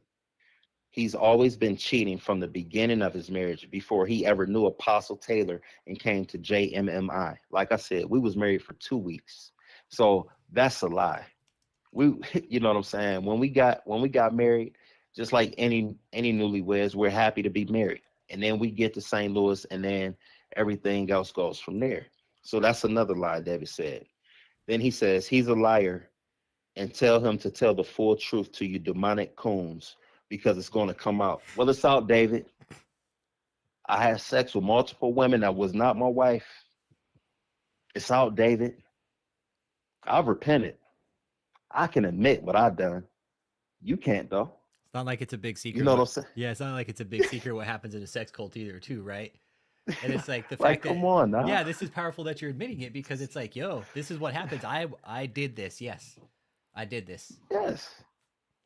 You're validating my testimony, David. Thank you for this. Yeah. Thank you. We're not going to beat We you up for it. appreciate it. Yeah.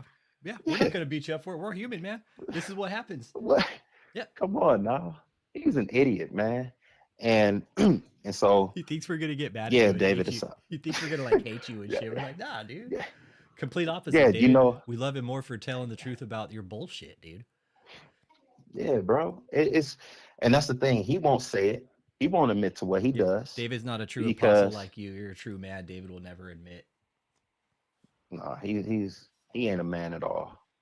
You know, and like that video that I think Chris Khan put it together. That's yeah, man. The one where Chris Khan put a quick video together the other day, a short, I think yesterday, where David's up there talking about he's wearing like the tan colored jacket and he's saying things like, well, what are you guys doing? You're saying that there's stuff happening over here. What are you doing? Well, David, we're talking about what we've done. We have no issue with it. We've repented to the Most High and we've gone on about our business. And so, according to scripture, I can tell you about yourself. I don't have a plank in my eye no more. When I was living like that, when I was out here having sex with a bunch of women in your cult, while I was cheating on my wife in your cult, you never heard me say anything to you about the women that you was messing with, because I wasn't going to be a hypocrite like that, knowing I was still living that way. But now that my life has changed, now I'm not out here doing what I was doing. I can tell you, you need to stop. You need to repent. I don't have a plank in my eye no more, so I can tell you that you need to stop. And I'm not a hypocrite about it. But you can't do that because you are a liar, you are a hypocrite, and you still live in that same wicked, dirty, disgusting, satanic, disastrous lifestyle. No, that's cool, Jot G. I feel you, bro. We had a real question. I And, was like, maybe it's not. I'll ask it, but you're. And can I ask a question? It's a pretty straightforward question, and but you are by no means required or obligated to answer this. But Jot G, Okay. he's a good guy, dude, and he's one of the homies. He says, Yeah. Did you ever hook up with Michelle or Mariah? No, I don't Okay. know Mariah. Okay. I've never met her. Cool. And no, Michelle, I would not. Okay, cool. Right. Cool. Nah. Okay. Thanks for asking. Cool. Right on. Thanks for being honest, dude. Thank you. Thank you. Yeah. Oh yeah. Yeah. Not those. Yeah. Michelle. She looked like Sylvester Stallone in the face to me, man. Her face too hard for me, bro. I'm cool. You know. Yeah. David liked those manly features, so yeah, that's another story. But we'll go to number 3 of David's list. So he says number 3.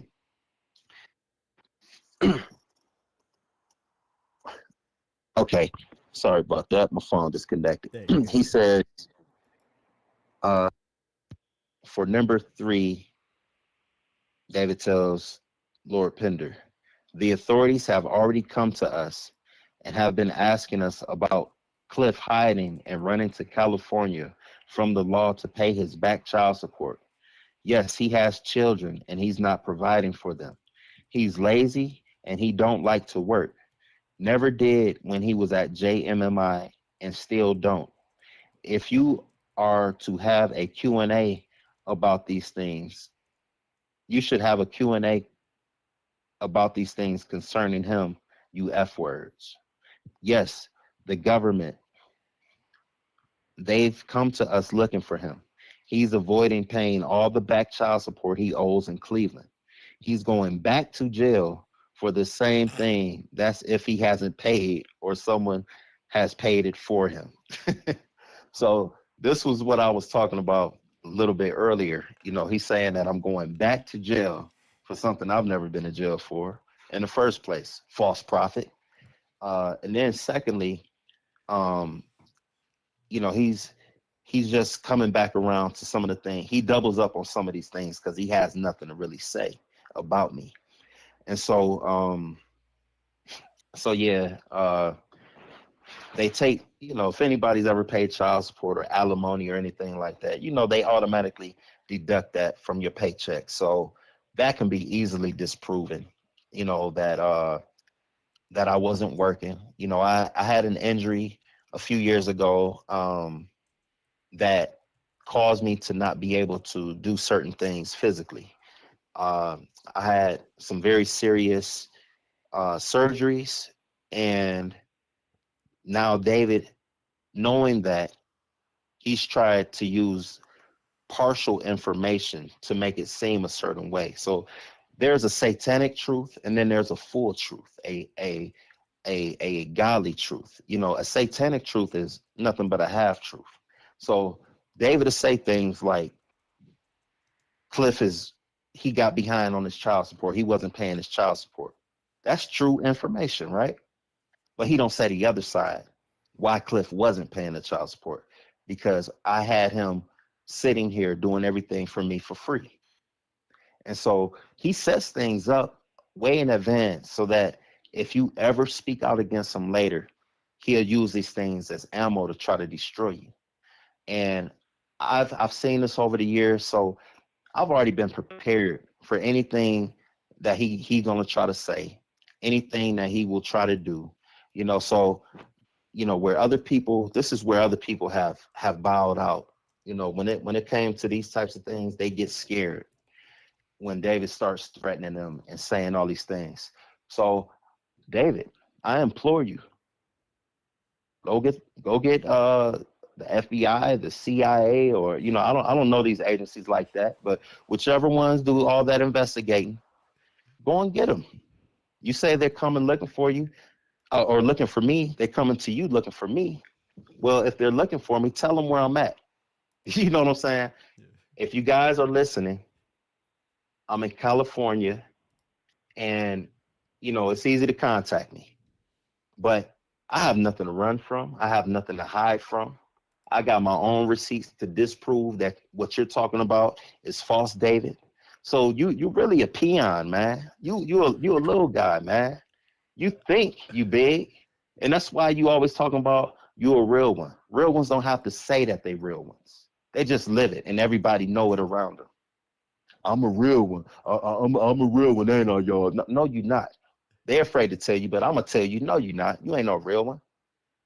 Even when you get up there and you disrespect the LGBT community, you don't have to agree with their lifestyle, but you get up there and you be disrespectful because you like to project who you really are.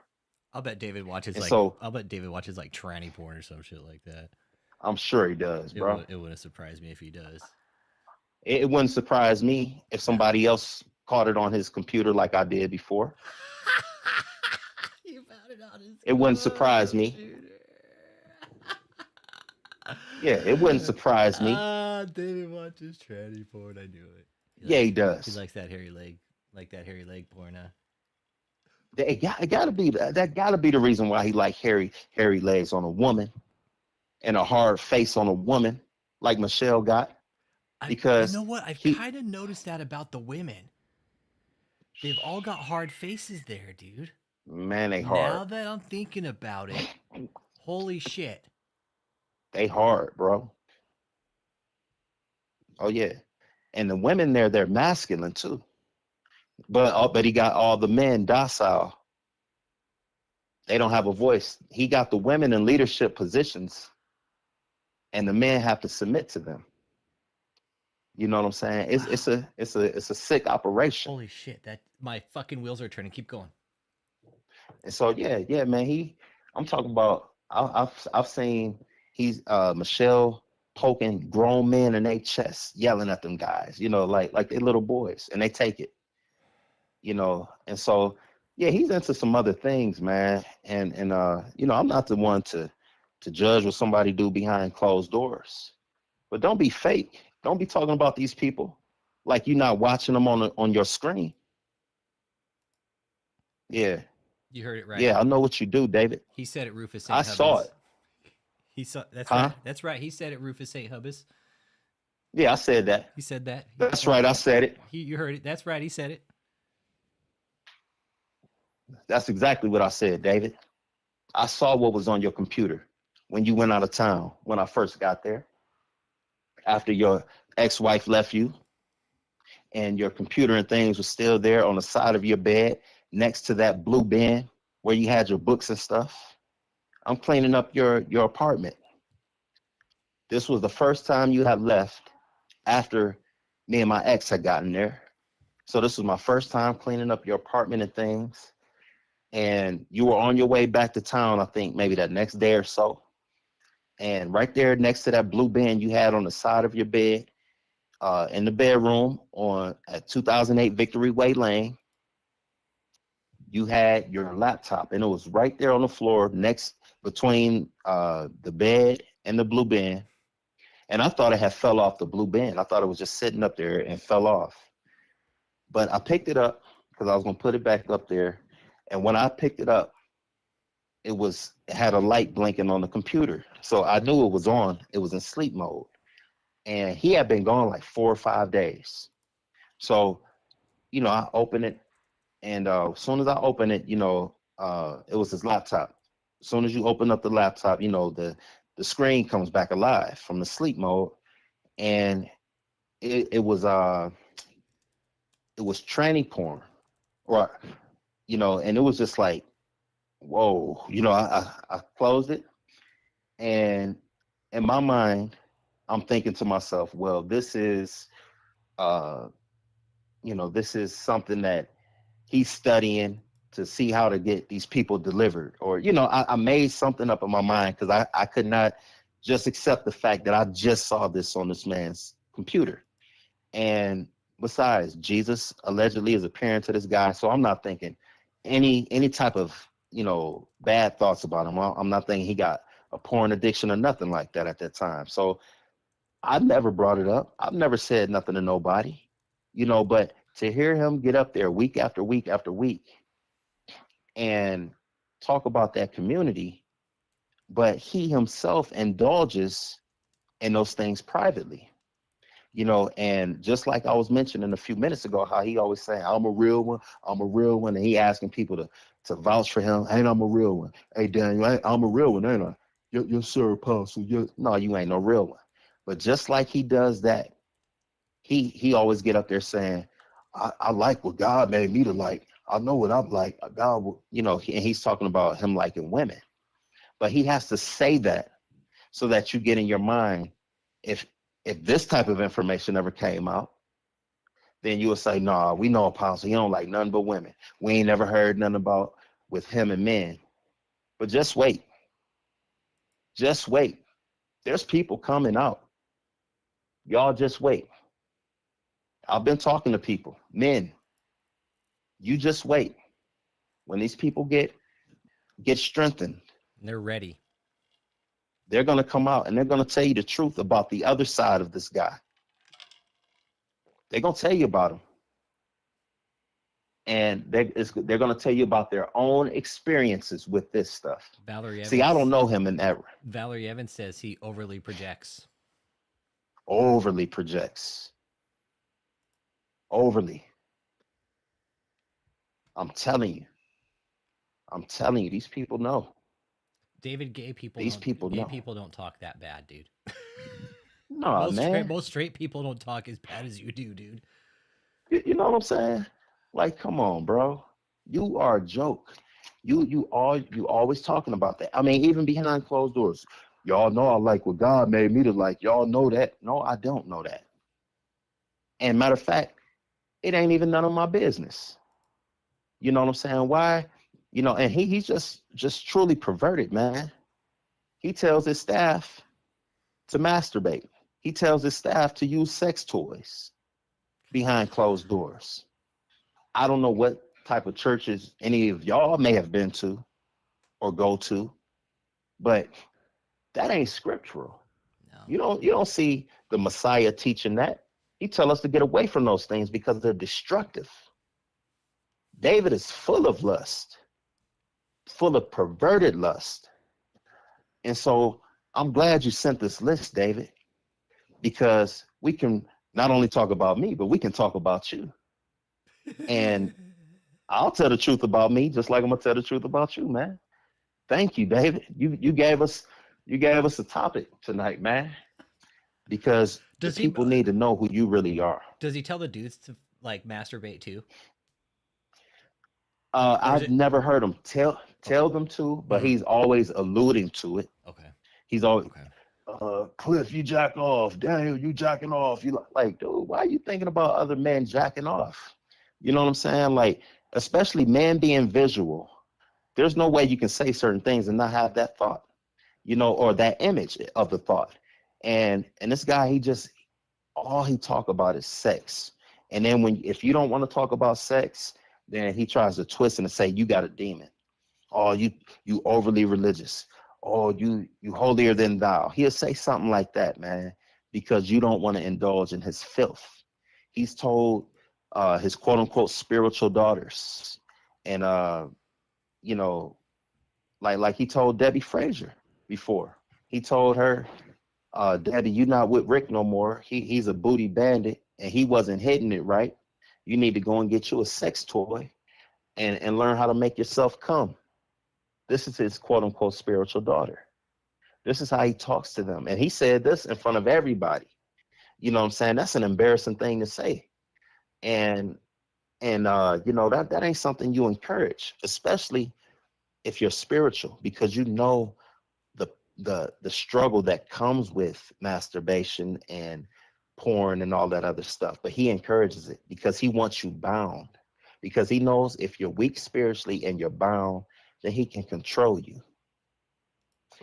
And moving on to the next one, he said number 4, like I said, he doubled up on some of these things because he doesn't have anything. But he said being caught selling drugs by his ex-wife. She is a witness. So of course my ex-wife, who decided to stay with David and side with David, of course she saw me selling drugs. So as poor as I was there, I wish I had some drug selling money. You know what I'm saying? But he's just lying. He's making things up. Number 5, going to jail for not paying his child support. Said that already, which I'm not going to jail for. Number 6, and this is a funny one to me because he actually thinks this is a knock against me. And I want y'all to comment in the chat and tell me if I was wrong for this, because maybe David's right, but tell me y'all's opinion. He says in the chat. he says he was also kicked out or whatever, or not even kicked out. I don't even know how he started this off, but these were points that he said were knocks against me. But number 6 was for me not doing my work while in the cult, and this was why I moved and was put out. And so he's telling people I was put out and that I moved from there because I wouldn't do the cult's work. So y'all tell me this. Would y'all go there, listen to this idiot? Y'all see how he talk to people. Y'all see how he acts. Y'all see the things that he's into. But would y'all go there, give up your entire life, give up all the things you had before you met this guy, leave your family, isolate yourself from family and friends and loved ones, true loved ones, to go and work for this guy for free? Never expect to be paid. Don't expect to get any rest. Be isolated from your family that you have within the cult. You can't be around them. You can't sleep with your wife or your husband. You know what I'm saying? Is this something that y'all would sign up for? Is this something that y'all would stay there for? And I know you staff members, I know what y'all saying. I know what y'all saying, but I know you can't say it openly. I know you can't say it out loud. But I know y'all know what I'm saying is true, that I got a point. You busting your butt. You doing all that work. You think the cult for free. You think the cult members are watching, bro? Some of them. Yeah. Most of them, no. He don't want them watching anything. But David's watching, you think? Oh, yeah. Of course he's watching. He can't help it. He can't help it. He want to turn it off because he don't like what he hearing, but he can't help it. That's the thing about him. He's too self-absorbed. Even the negative things that are knocks against him, he want to hear it because all he want to do is try to plot how to counter what we're saying. But you can't counter what we're saying because what we're saying is true, David. Your lies gonna fall to the ground. That's why I can get on here and laugh about the stuff you saying about me. I'll get out here and say it all openly. I have nothing to be ashamed of because I truly repented. That was where my fear came from the Most High, not from you. I would have whooped your sorry tail if it was just about you. but it was about the Most High. And once I found out that he ain't really with you, everything just became a joke. I see this for the circus that it is and the clown that you are. And now for number 7, this is my favorite one.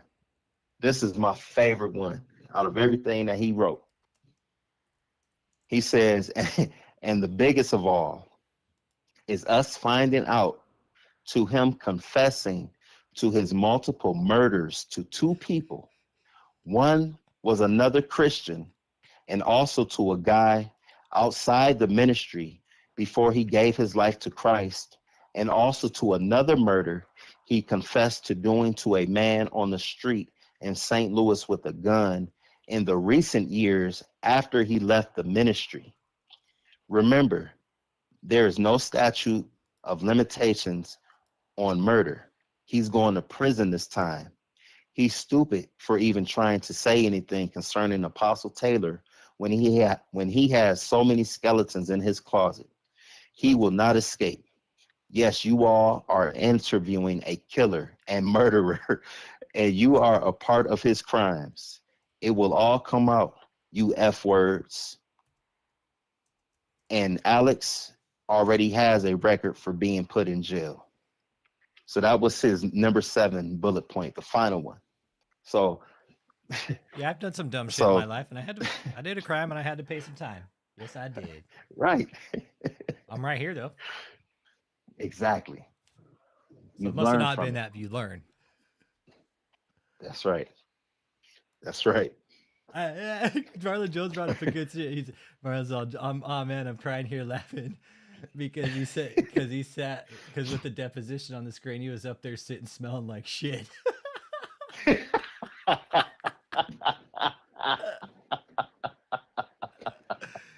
Look at him. You know he stank up there, man. Leaning to the side. He's he unbelievable, man. Let me get that fucking crusty fucking pad out of my asshole. A little chafy there, everybody. Moving side to side. And to break down this last point and how stupid this sounds, he says, I confessed to multiple murders for a total of 3 people. One of them specifically he mentioned was a Christian man. You know, how, you know, let's hypothetically say any of this was true. How would David know that? You know what I'm saying? He's just throwing out things that sounds good. You know, if he throws in, oh, it's a Christian man, then the Christians won't listen to Clifton when he exposes me. That's what that's about. Then, you know, he says another guy, and then he says, I also confessed to another man on the streets of St. Louis that I allegedly killed with a gun in recent years after I left the ministry. If that be the case, nobody heard from me for 5 years. Yeah, according when to was I in St. According to David, you're a serial killer, bro. Yeah, man. I hope my mom's not listening. You figure me out, Mom. He got me. You know, this idiot.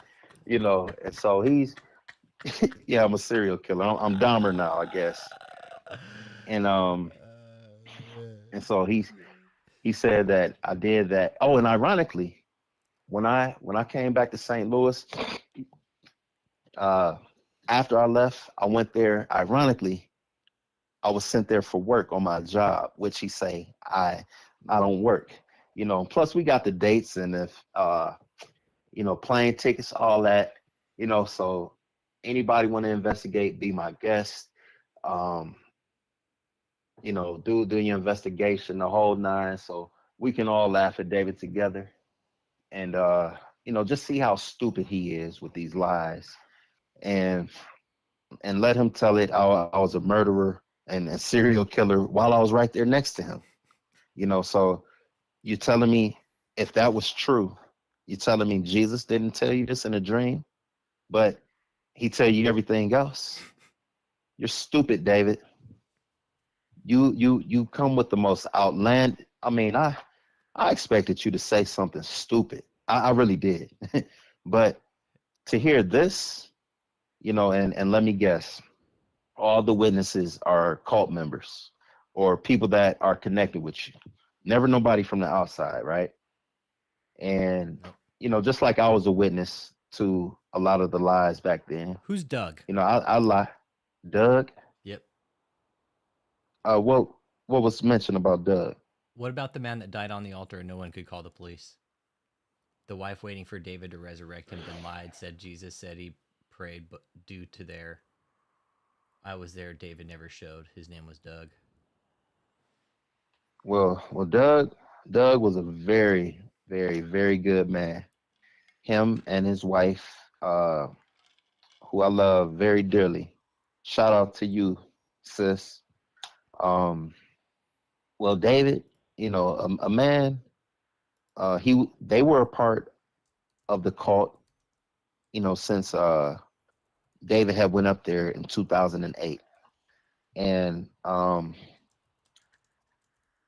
won't share much about all of this. No, Still a touchy subject. Yep.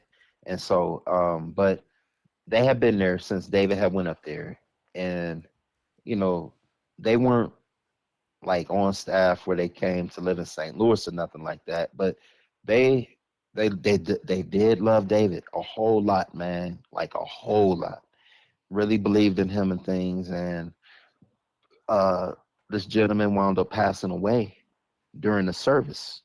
And we hear all the time, David's raised this many people from the dead, and he's done that, and he's done this, and he's done that. Well, he has the opportunity. This is one of your quote unquote sons in the gospel. And David goes to the back and he says absolutely nothing. He does nothing. He don't even attempt. Not only was 911 not able to be called right away, but when they came, I heard that they had some issues once they got there, like the EMS. People didn't necessarily want to let them through because they was praying for him to be raised from the dead. But from Doug's widow, she told me, that, and this was recent when I spoke with her. She told me that the stupid idiot David never said nothing to her after her husband passed away. Not only did he not even attempt to pray for him, but he never said nothing to her.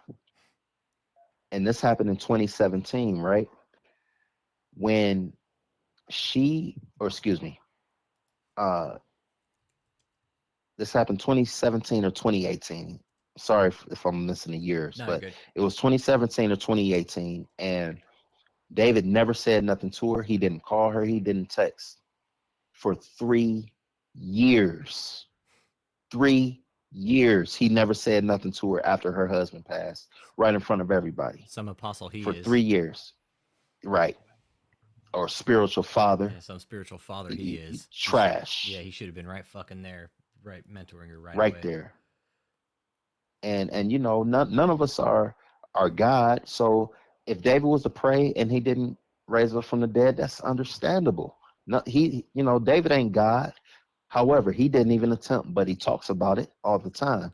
And so, yeah, she said this punk didn't call or text for 3 years, but he sends her a message on Facebook 3 years after it happens and says, "Sorry, daughter, that it took so long for me to reach out to you.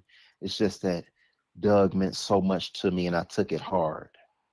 That's what this idiot said, man. Lord Pender, Lord Pender brought up a good point. Another failed prophecy, this time deadly, should be in jail. The fact that the cult members wouldn't let the paramedics through, like, what about those golden minutes where minutes could have mattered? Exactly. LP brought up a good point. Good point. This ain't the only time. This was not the only time that something has happened along these lines, but that's for someone else to share. openly one day. You know what I'm saying? When they feel comfortable to share that, they will. But this ain't the only time he's done this, and so he definitely needs to be in jail, in my opinion, at the least, for what he's done, because he has no regard for life. He talks about it, but when it comes down to it, he has no regard for life. And if you've listened to David for any amount of time over these years, he's always talked about people dying in his services. Always. Somebody died in my service and I had to raise them up right on the spot. And he always talked about that. But why are people dying in your services, man? What's going on in there? Something's going on spiritually that cannot necessarily be tracked by, the police or investigators. The outside world can't necessarily see spiritual matters. And so, in my opinion, David does things that can get you caught up spiritually. And when it comes down to it, where this mighty apostle should be able to help you out of that situation, you see that he's weak and powerless. Crazy. And in reality, he's the reason why you're in that situation. Yep. He's sick, man. Yeah, he didn't take the But it's going to stop. He didn't call her text because what can he say? I stand face to face with Jesus in some kind of godlike sovereignty that people should respect and fear, but I couldn't save your husband. Yep. Yep.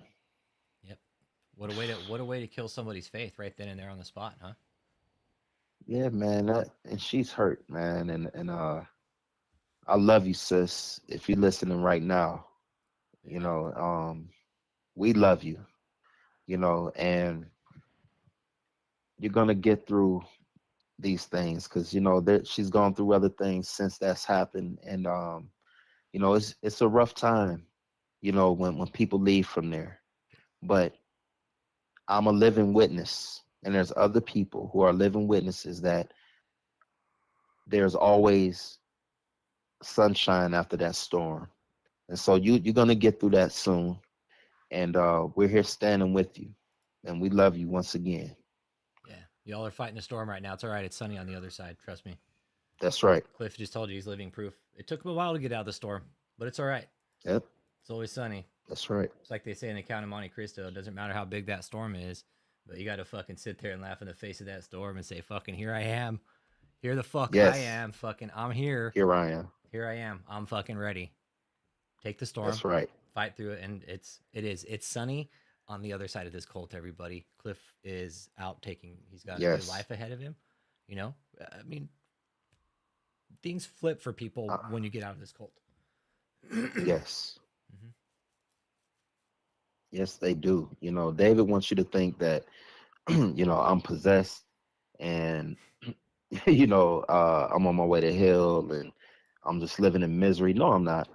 The most misery that I've ever lived in life was while I was there amongst you all, while I was there taking those demonic orders from Satan himself through David. I'm out of that now. And this ain't no gaslighting and, try to be like me and I'm living the great. No.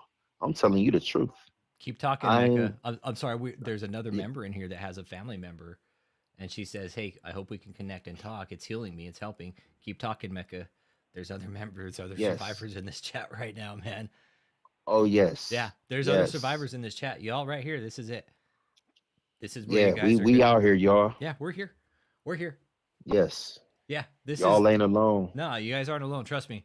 We're all here. There's members that aren't even a part of this cult. I'm not even religious. I don't go to church. I don't read the Bible. I have my beliefs, and there's very few people that I'll share that with because that's my spirituality is something I guard very closely, right? Yes. That's something I guard. I'll never give that up to anybody. Fuck that. That's mine. That's right. That's mine. Belongs to me and me alone. Yeah. Yep. Shout out to Mecca. We praying for your loved one. We believe in the Most High for their deliverance as well. And anything that you may have gone through that you may still deal with, We'll be praying for you too, and we all gonna connect. The Most High is bringing us together for a reason. You know, it says that we're overcomers by the blood of the Lamb and the word of our testimony. This is why I'm an overcomer, because I've always had the blood of the Lamb, but the word of my testimony, I'm not afraid to speak no more. Y'all don't have to be afraid to speak no more. I stepped out so that y'all can know y'all can do it too. You know what I'm saying? I was already delivered before I ever ever got on any of these interviews with Alex. I was already delivered. But the Most High told me to begin doing it so that y'all can get free too, that y'all can see that I'm an example, that David can get up here and run his mouth every week, and ain't nothing gonna happen. Ain't nothing gonna happen. I've already showed y'all in the scriptures this evening where the Most High said, if they prophesy prophecies that do not come to pass, and they have dreams that do not come to pass, he say, do not fear them, because he has not spoken to them. He ain't spoke to David. Think about all the stuff he said that's going to happen to you, and it ain't happened. Now think about that scripture and what the Most High said. He said, do not fear them, because he ain't spoke to them. And so everybody that is on the precipice of getting out of there, if you're still in the cult, or if you hear this message later on after you got out the cult because you have blocked me on Facebook, even if this is months or years down the line, listen to what I'm saying to you. There's liberty on this side of things. And he just didn't want you listening to this because you're going to be liberated. David wants to control you. He wanted to control you. And he wants to control you for the rest of your life. He wants to or control at least your the rest mind. of his life. He wants to control your mind, Yep. body, and spirit. That's right. That kind of sounds like Satan, don't it? He want to control you. Where the Most High, he wants you to willfully give yourself to him, where he can use you, but beautiful things come out of it when the Most High uses you. You yield peaceable fruit. People are not burdened down. People do not feel like they're being destroyed when they're around you when the Most High uses you. But when Satan uses you, he wants to control you. He don't want you to willfully give it up. He wants to take it. And that's what David does. He wants to take your free will that the Most High has given to you. And so don't let him do that. What's the one thing that God gives us? Free will.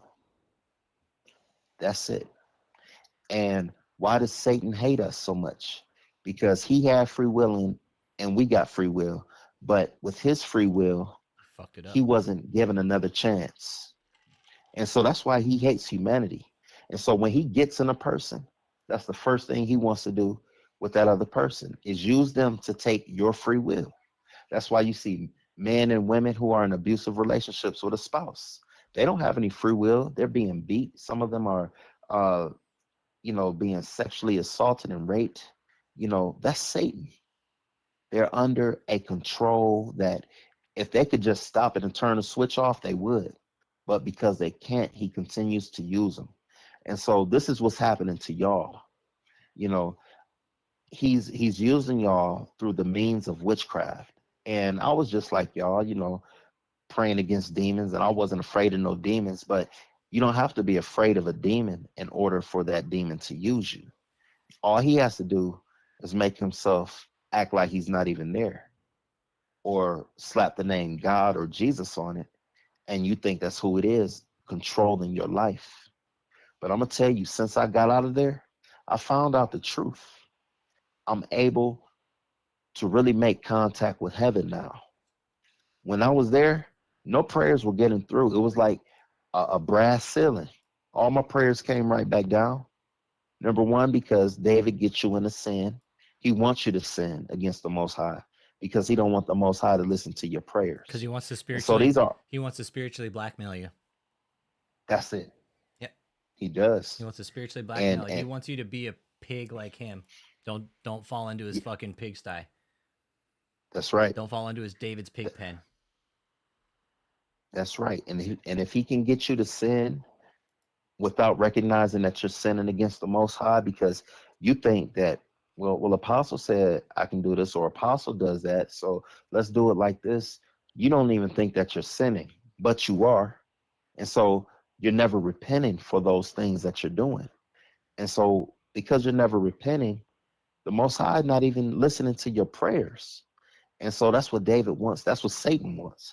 If the Most High ain't listening to your prayers, guess what? It's going to be that much harder for you to get delivered from out of there. But you're going to have to go against the grain. You're going to have to tell yourself, hey, snap out of this. David is a liar. Not you thinking he's a liar. You know he a liar. You see what he lie about behind closed doors. You see the contradictions, but you're afraid to call him out. But this is why he does what he does, because he don't want you to recognize how he's operating this stuff. And so once he gets you into sin and to doing the things that he does, he got you thinking that you're okay because he's doing it, and you think that he's a holy man. But in reality, the Most High don't listen to David's prayers. That's why you see him crumbling right before your very eyes these days. And that's why he ain't listening to your prayers, because you're following in David's footsteps. And so, like David teaches out of his own mouth, a person cannot produce what they are not. So he's producing a bunch of sexual deviants. A lot of y'all, some of y'all were virgins when y'all went to that cult. You're not virgins anymore. Some of y'all had already been delivered from lust, but you got back into it, and this time it's even stronger. Some of y'all have gone through abuse and molestation before you got to the cult, and then you come to the cult thinking you're going to be healed and delivered, only to come back into molestation. David uses, I But know from- that, I know that for a fact. I know that for a fact, what you just said. I know that as fucking fact because people have called and told me. I'm not going to say who, Wow. but I know. But I Wow. fucking know. And you know what? No, he doesn't fucking heal you. He fucking uses that as a fucking tactic to just dig his greedy little fucking sick, greasy fucking rat claws into people's fucking souls, man, and just obliterate them. That's so true, brother. Sucks their fucking will to live. You Man, watching you, David, you motherfucker. we see you, boy. We see you. Yeah. David probably thought We this would see never you. happen. Shit. No, Yeah. David, I Well, know. it's here now, and it I- ain't no escape. No. You say we not going to escape. Guess what, David? We not running and hiding. You are. And another thing I'll say, while you trying to assassinate my character, you punk, one thing I can say about me, and that you can't refute, is that ain't no law enforcement ever came to the cult because I was there. You can't say that about them guys you got there now can you? You can't say that about yourself now, can you? But ain't no law enforcement ever came. 10 years I was there. They ain't never came looking for me. But they come looking for people now. Why is that, David? How is that? That's very contradicting. You try to make me seem like I've been a troublemaker and all this. Yeah, I might have frustrated you personally because I wasn't a yes man, because I didn't do everything you said do, because I still knew I was my own person outside of what you talking about. But the other people, they just do what you say do. I'm not stupid like that. And I'm gonna tell you, Alex, this is another true story. This was in 2016. All right. You know how I told y'all before how Michelle, David had got on her about what she did with all her money or whatever. Yep. So she had a Camaro that had got repossessed. Michelle did? And yeah, Michelle did. And it was what was this? It was Cinco de Mayo 2016.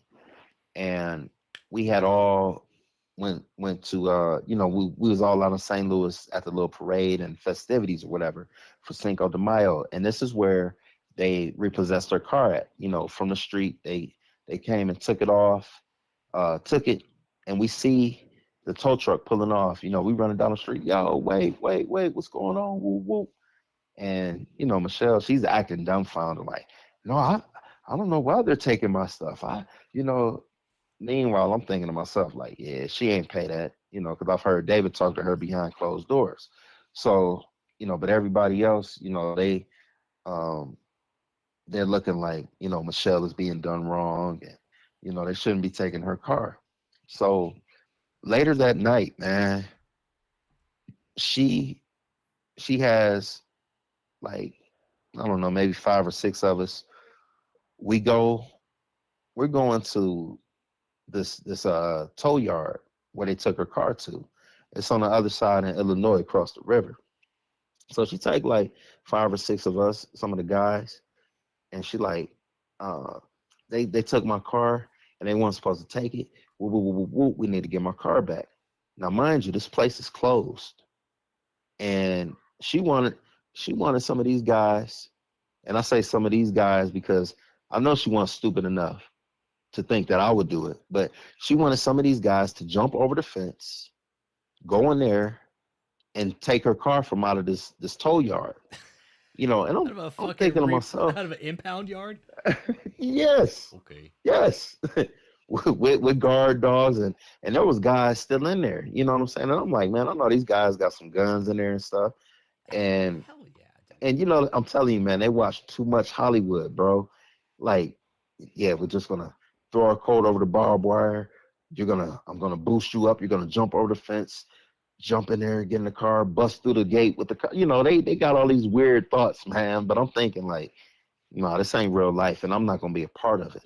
You know what I look like stealing your car from an impound lot because you didn't pay your bill? Yeah, let's go commit Make it grand. make sense. Let's go commit grand theft because I didn't pay my fucking bill. Come on, dog. And she ain't even gonna do it herself. Yeah, She gonna have the other guys do it. I'm gonna go make these guys commit grand theft because I don't pay my fucking car bill. Yes, man. She's a stupid idiot like that. And I'm just like, yeah. She's I'm telling you, man, it'll be one thing if she was stupid enough to do it herself, but she wanted to get other people to do it for her. And these guys were stupid enough to do it. And, you know, I didn't just come out and tell them like, man, y'all some stupid idiots. We ain't gonna do this. But I talked them out of it. Like, man, all them people in there, and these, I just made something up. They're most likely strapped. Yeah, I know for a fact they was, man. Come on, dude. Yeah, she would go to jail for conspiracy. Like, say they did do it, and say somebody got hurt, and they said, "Hey, she fucking told us to do it." Hey, well, guess what? You're going down for conspiracy to murder and shit. You conspired with these guys to commit a crime, and now somebody got hurt. Guess what? You're all getting charged now. Yeah, you charged for the same thing. Yeah, man. It's the type of mind control that they have there. Like, they really thought breaking and entering, you know what I'm saying? And then Grand Theft Auto was a good idea for the kingdom of God. Did she ever get the car back? I don't think she did get that car back. Okay. She was using one of David's cars for a little bit, and then he wound up getting her a a Mercedes, and that was the last car that she had when I had left from there. So he bought Michelle a Mercedes then, huh? Yep, and that was in 2017. Okay. I'm not sure if she still has that car or not, but yeah, he bought that one for her. Yeah. So it's like David buys all of his women's cars and shit like that, right? It's like that's his way. No, not all of them. That's there's different tiers of women. Oh, okay. Well, Michelle he treat them all differently. Michelle was definitely top tier, and so was Vicky for some reason. Vicky, I'll say she was top tier because of her influence. Mm-hmm. Michelle is top tier because she brings in the money. But and to be top tier, if you're not bringing in money or have a lot of influence, you got to be like very beautiful to him. You know what I'm saying, or something like that, something vain. And then he might spend a little bit more money on you or buy you more gifts, but that and he might like he bought them cars. You know what I'm saying? That's as far as it'll go. But he's not gonna marry them. He will not marry them. Nah, he'll give those gifts. Like some of them girls, they just happy enough to get a, if he bought them a double cheeseburger. Oh, Apostle bought me a burger. They think that's everything. Wow. Because they believe all the lies he sells them, man. It's like, sad. It's like when he does something little for them, it's like the biggest thing in the world, huh? Yeah, It's like they've actually been yeah, touched by the hand of God type deal, huh? yeah, man. And I want to say something real quick. I want to say something to Kathleen, Sister Kathleen. Um, I love you, sis. You know, I have nothing bad to say about you. You know, I don't agree with everything, every decision. You know, that's human. But I have nothing bad to say about you. But I saw you last week when you did that video for David for his birthday, and it broke my heart I did too, because Kathleen. I know firsthand how you've been with him from the time he's gotten up there. I saw, you know, I don't necessarily know all the details of what it was with your ex-husband, but according to the pattern that I've seen, it looked like David had a lot to do with you making that decision to finally end it with your husband in hopes of being with David. I know he's told your mom, I know he's told your girls that he was going to marry you. And obviously he's told you that. Um, we've been many places together, me, you, and David. You know, I've drove y'all around on dates. You know, you've come over to the house, different things, come down to St. Louis at different times because you believe the lie. And I heard you said that no matter what, no matter how many women may come on and say something, no matter what happens or whatever the case, you're going to stand with David. And as a grown woman, you have every right to do that. But talking to you as your brother, I tell you that I feel for you. And I'm sorry that I've lied to you over those years where, you know, when you were crying and you were feeling some type of way, and David would try to, or he had me to tell you that, you know, there's no other women and that you were tripping. You weren't tripping. You were right. Yes, though, all those women are there and they were there. But sis, you deserve better. Not, and I'm not even speaking about only a relationship with a man. I'm just saying in general, you deserve better. You do not deserve to be treated like that. And your daughters are watching you, and they're going to grow up going through those same type of patterns if you don't take a stand.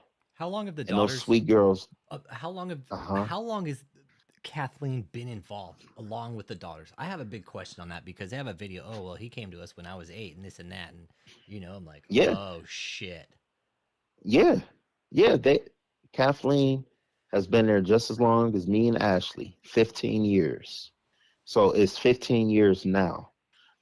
Matter of fact, on August the 2nd would have been exactly 15 years to the date that we moved from Cleveland to St. Louis. And Kathleen and like Steve, uh, and some of the other people who are still there from that original church that was there in Taylor, it's been 15 years for them all. I believe. So I yeah, believe. those I believe those those young girls. girls were very small. I believe those girls were groomed up in it. I Yeah, believe most David. I definitely, believe brother. David has slept with those girls and he groomed them when they started developing. Like, oh look at the fuck, I'm gonna start. Go ahead and start. Yeah, you can see the transition in them girls, man. Not just them, but just the women in general. You see how they start to dress differently. You see they change their hair. They wear this makeup. Like I don't know what this thing is now, man. I was looking at last week during the birthday thing, but I, all the women have these clown eyebrows. I don't know what this is they have going on. It's a weird looking thing, and I don't know if that's something David is into, but ladies, them eyebrows look strange. I'm gonna tell you that now. Just like the hairy legs, it's strange. David may like it, but it looks strange. And y'all don't have to appeal for him. Y'all don't have to dress and make yourself up for this guy. You looking just like all them other ladies there. And that's why, because he's sleeping with them too. And y'all deserve better than that. You know, and David, you better stop. Especially when it comes to them young ones. You better stop. Hear my voice, David. You better stop. That's coming from me. You better stop. Nah, he's grooming. He's grooming. We know he's been grooming. We just Oh yeah, I know for sure Yeah, he is. we know he's been grooming, but it just need a little more confirmation from people on the inside to see the behavior to let us know, because we know what we know about grooming, we know what we know about human trafficking, and Jeffrey Epstein and Maxwell. Ghislaine Maxwell fucking set a standard. Yeah, no, they set a Yeah, they fucking did, man. they set a fucking standard for human trafficking. They got so good at it that they weren't even doing the ones being the fucking groomers, dude. It was the other people.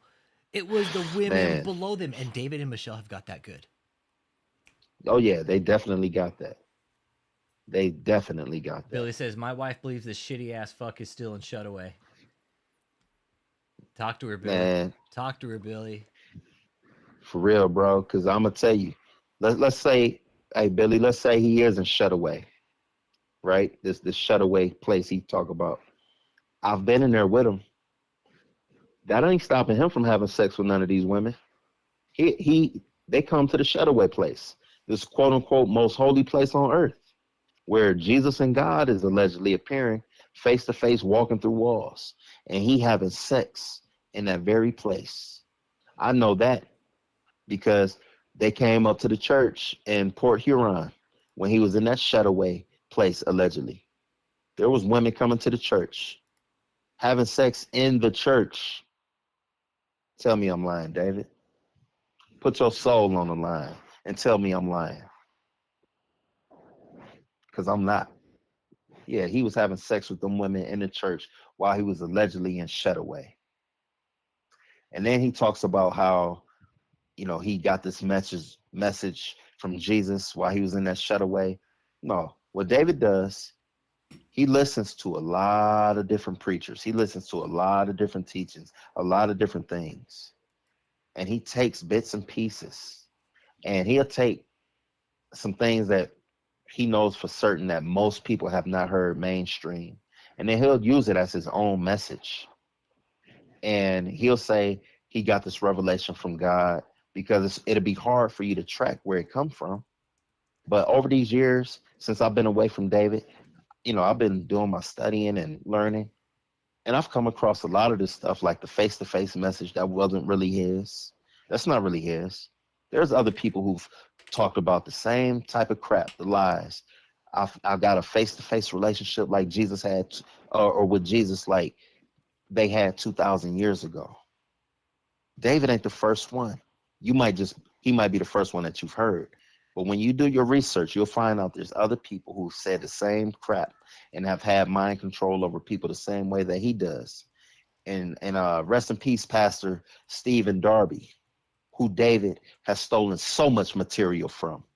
Even the whole "that's right, I said it," that come from Pastor Darby. Pastor Darby used to call this punk out.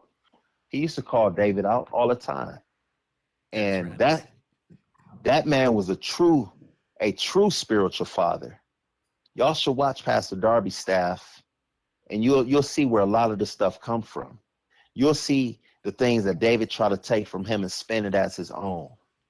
Even when David started wearing that leather jacket, and he started wearing the baseball cap in his service. Yeah, what the fuck that came was from up with Pastor that? Darby.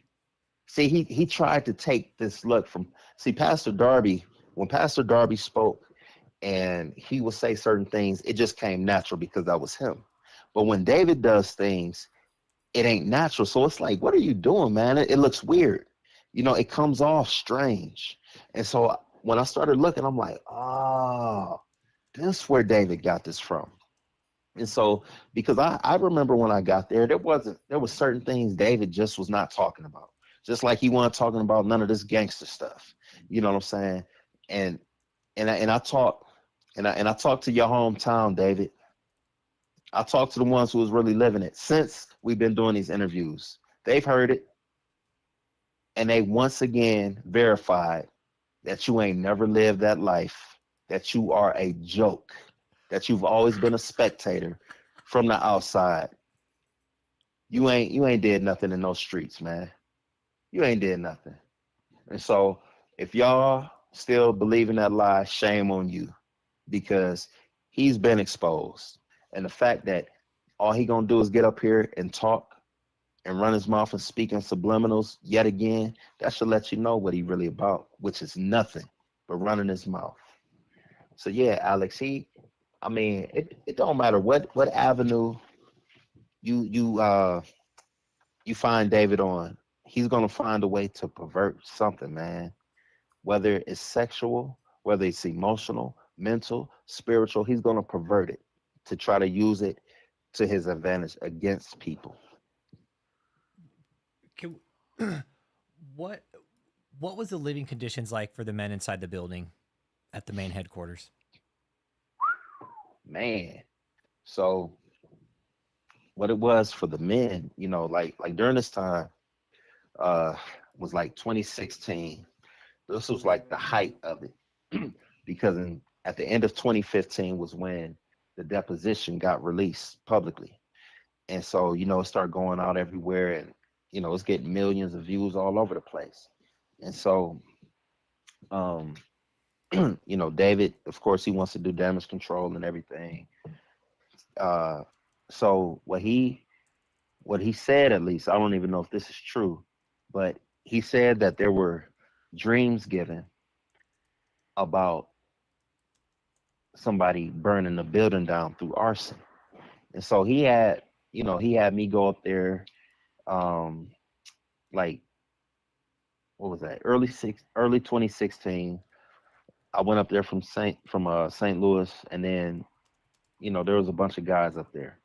So the women, they were staying, in some of the houses like in Detroit, and then also in St. Louis still. So during that time, he had us living in that building. We were doing shifts 24 hours, around the clock. There was always somebody up walking around guarding, checking the perimeter, that whole thing.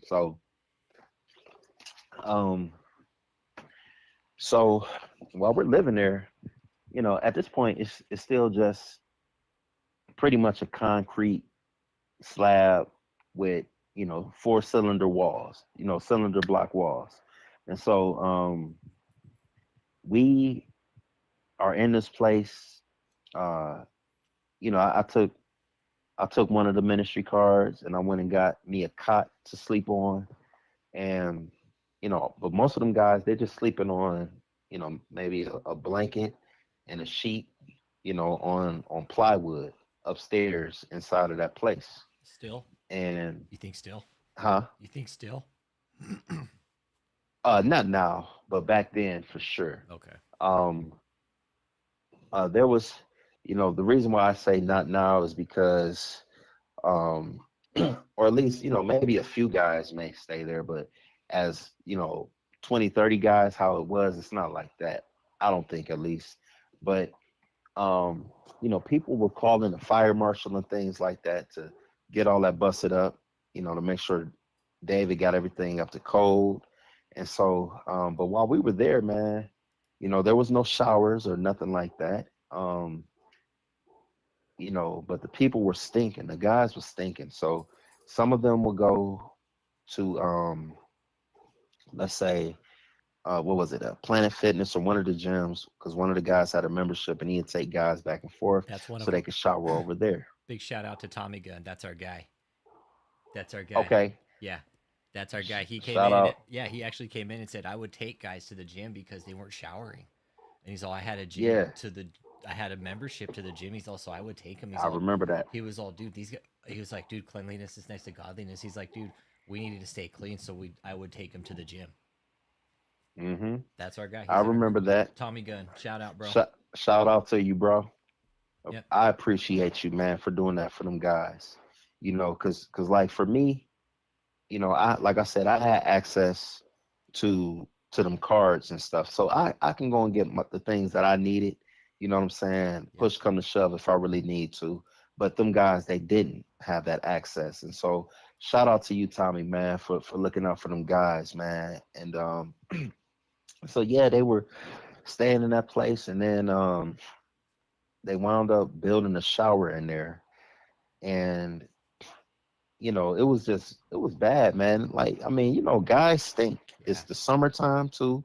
And like when I left from there, I had before I left from there, I had bought a few more cots, and they were some of the good ones that's like close to $100, so Yeah. that them guys could have something to sleep on. And then I bought a few cheaper ones, and because that way, like when I would spend that card, as long as it wasn't no crazy amount of money, you know what I'm saying? Like, Mm-hmm. or one purchase that was a crazy amount, David really ain't bat an eye to it. So I could get smaller things, and he don't even really pay attention to it. So I would do that for the guys sometimes.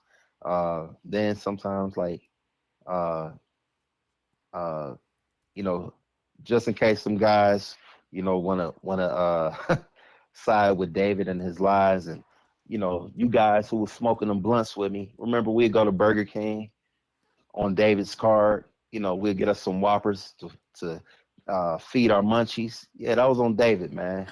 We would do them types of things. Oh we get high. After our work day, we'll go up to the park. Just away from everything, and it'll be some R&R. Just relax, and then go back and shower, get us some rest before we have to do it all again the next day. And so yeah, when I had Davis cards, I would spend, not crazy, but a little bit more at my own leisure, because you're not about to just not pay us completely and then we not getting nothing out of it. So I would do things like that for the guys, man. And then the like I said, them conditions, I mean, it was bad, man. It was hot in there, no AC, and then you're living upstairs, so heat rises. So There's no wait, insulation, no so ventilation. there's no AC in that building. Now there may be, but back then it wasn't. No, Okay. Okay. nah, Okay. no. The roof was still leaking. It was a bad time, man. But we just took it on the chin. We thought we was in the trenches. We doing this for the kingdom of God. Anything the man of God wanted us to do, we here to do it. So we took it as a badge of honor to suffer, when in Okay. reality we getting played, man. Gotcha. Okay. Yep, Okay. That makes sense. So David's yep, playing with everybody spiritually then, like, and he's making it think like they're doing this great thing for the kingdom when it's actually David just exactly. sitting back, kind of giving everybody the shit end of the stick, right? Or in David's case, That's exactly what's happening. the shit end of the pad, right? Yeah. Yep. He's leaking. He's leaking morality. All right. He's leaking fucking shit's fucking morality. That's what he's leaking. That's why he fucking wears maxi pads. Fucking maxi. Poise. Fucking maxi pad Moses right here. Fuck, dude. Yeah, it shows how cheap David is. No AC. Oh, I'm gonna go ahead and work my fucking cult members and not pay him. And hey, you know what? At the same time, I'm gonna go ahead and put him in this hot ass fucking building. And guess what? You guys have to Yeah. sleep upstairs and not take a fucking shower. You guys can go ahead and live in your Yep. filth. And you know what? During this time, as a matter of fact, uh, Chin, he was still there. Love you, bro, if you're listening, man. And he was in charge. Him and Joseph was in charge at this point. Because David, Michelle, and the majority of the quote unquote leaders, they had went to Israel. And so during this time, the the gentleman who passed away, Doug, that we spoke about earlier, him Yep. and his wife actually took me and another guy on different occasions during this time that David was gone. But they took me out to their house, and they got like they put together this package for me, man, like a box, and in there it had like vitamins and herbs and different things, man, to help my health. You know what I'm saying? To make sure I stay strong and Yeah. vital as I've been doing all these things, because they know we don't go to the doctor. They know we don't have access to health care and stuff.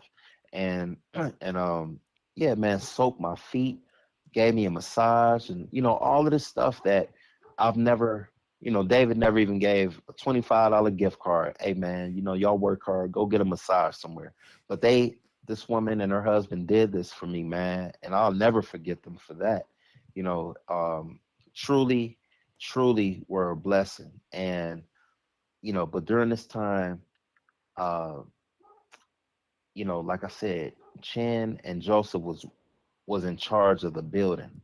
And so it was a horrible thing, man, because Mhm. I could see where Chin was starting to be worn down, because it was it was like, when your parents leave out of town, and then you got to watch your little siblings, and then the little ones, they just going wild and crazy because they finally got some freedom away from the parents.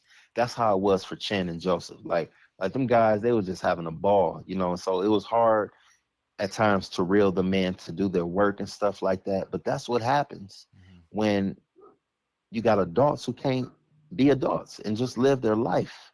You know what I'm saying? So now they just started wilding out. Nothing crazy, but they just couldn't get them to do their cult work.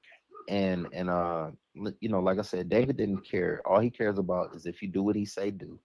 And then back to the AC, there was no AC during that time, and for years upon years upon years upon years, bro, David was quote unquote raising his money for ACs. I'm talking about at least 5 years straight. He's talking about, yeah, we're gonna get an AC for next August during the crusade against cancer. Next August come, no AC. All he would do was rent a big fan and put it in the door, and it will blow. And it was one of the fans you like hook the water up to it, Yep. and then it'll blow like a cool mist type thing. But that was it. He did that for years and years and years. So I don't know if they have AC now or not. I would hope so. But I highly doubt that they do. David's too much of a fucking cheapskate to fix the AC, because you know what it would cost to run AC on that building? yeah, but the only reason I would think that he probably Oh no, does Trip 9 said he got AC. is because he's okay.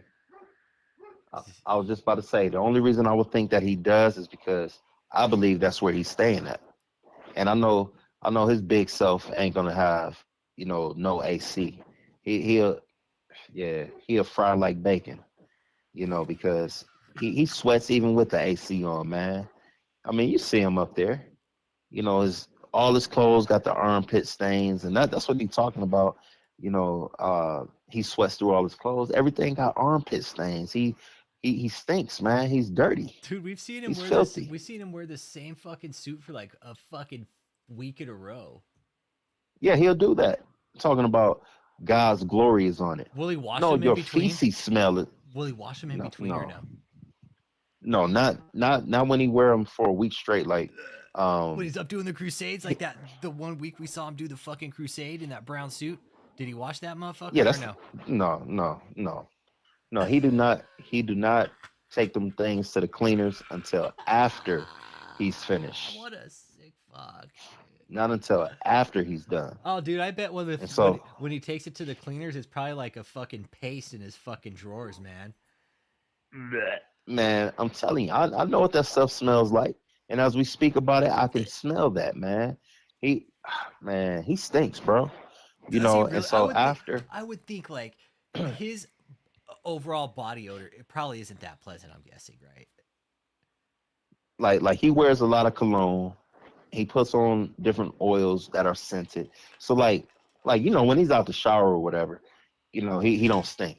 But like once he gets going throughout his day, he does. You know what I'm saying? And there'll be days just like you mentioned how y'all seen him wearing one suit jacket every single day during the crusade, right? Well, he'll do that at home. When he gets home, he'll get in the bed and he'll stay in that bed for like 3 or 4 days straight. He'll get up, to use the bathroom or whatever, or maybe talk on the phone. He'll pace around his room while he's on the phone. But other than that, he's in the bed eating. We bring him his food, breakfast in bed, dinner in bed, lunch in bed. And then he may get up and shower if a woman is coming over. But other than that, he'll stay in this filth for 3 or 4 days. Like, I don't care if I'm staying at home for a month straight. I'm getting up and I'm cleaning my body, man. Yep. He won't do that. And, he'll say, man, just, don't change my sheets. Just shake them off. You know what I'm saying? And then he'll have a woman come over. Yeah, somebody Worship with Words said, looks like he stinks, though. Yeah, he does. When you're wearing a pad like that, He- and fucking wearing some crusty ass underwear, and those motherfuckers could probably stand him up stiff on the fucking on the end. Somebody said here just a minute ago, his fucking underwear are stiff. Curly girl. Yeah, he probably could flip those motherfuckers upside down and probably stand up on the fucking, like, the waistband and shit, and they're just fucking, like, stand up straight. Oh man, Yeah. he is sick, man. Mecca Cliff, why does his towel be so wet? Guys would come to my hotel to wash his towel, smelled like mildew. There you have it.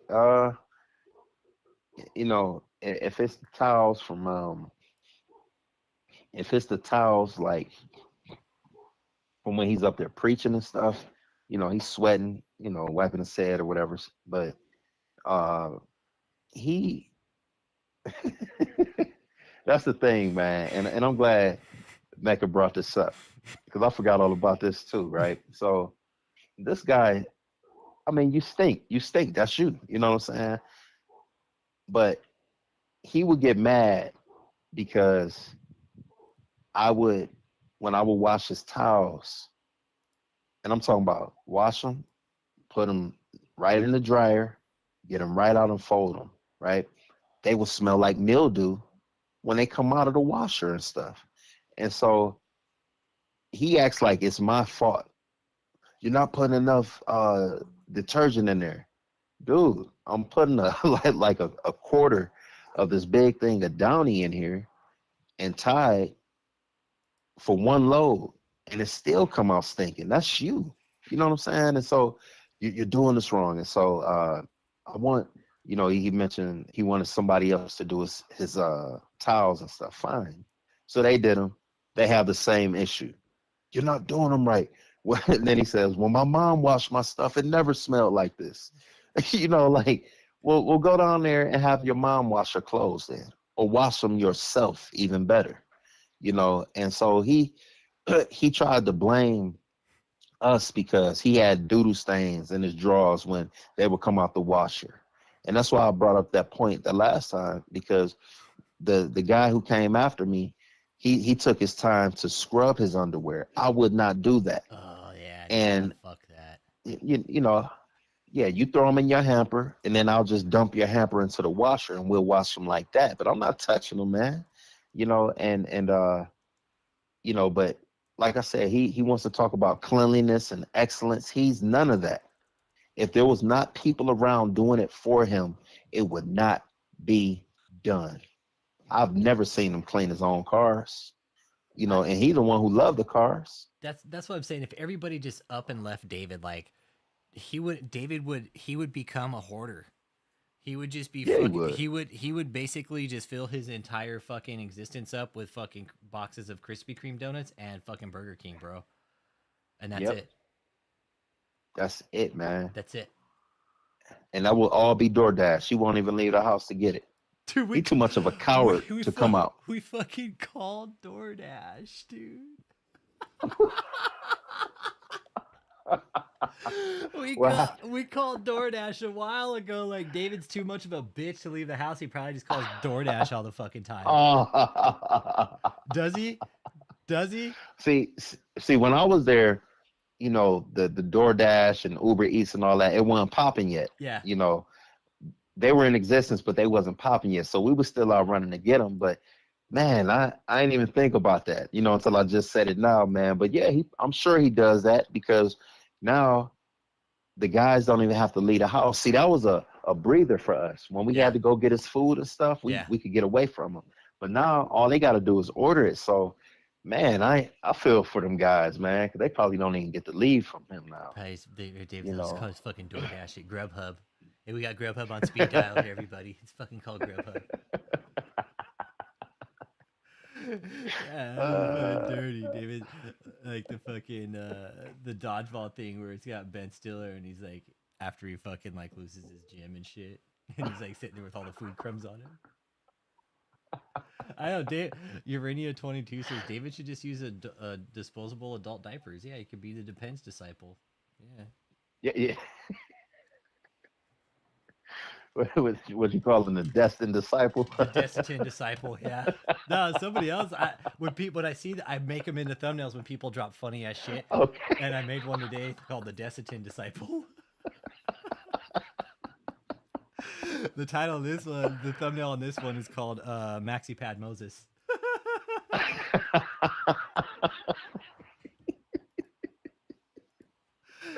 David's like, yo, fuck those guys. He's why'd Cliff tell everybody my secret? Yeah, yeah, hey, and then I got word that he's threatening, some of these people now, talking about, oh, I see you're siding with Cliff.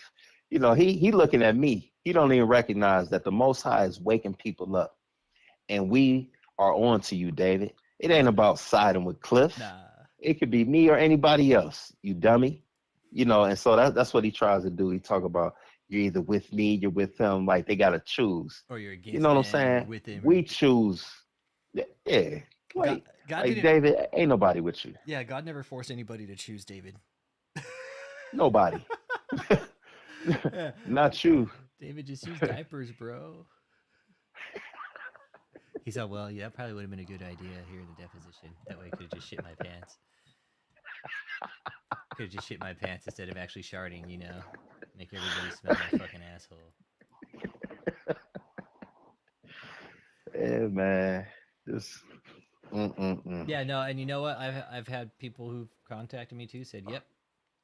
No, he didn't sign an NDA, Marlon Jones. No, he didn't sign an NDA. Did you? You didn't sign an NDA, did you, Cliff? I don't think you did. Who, me? Yeah.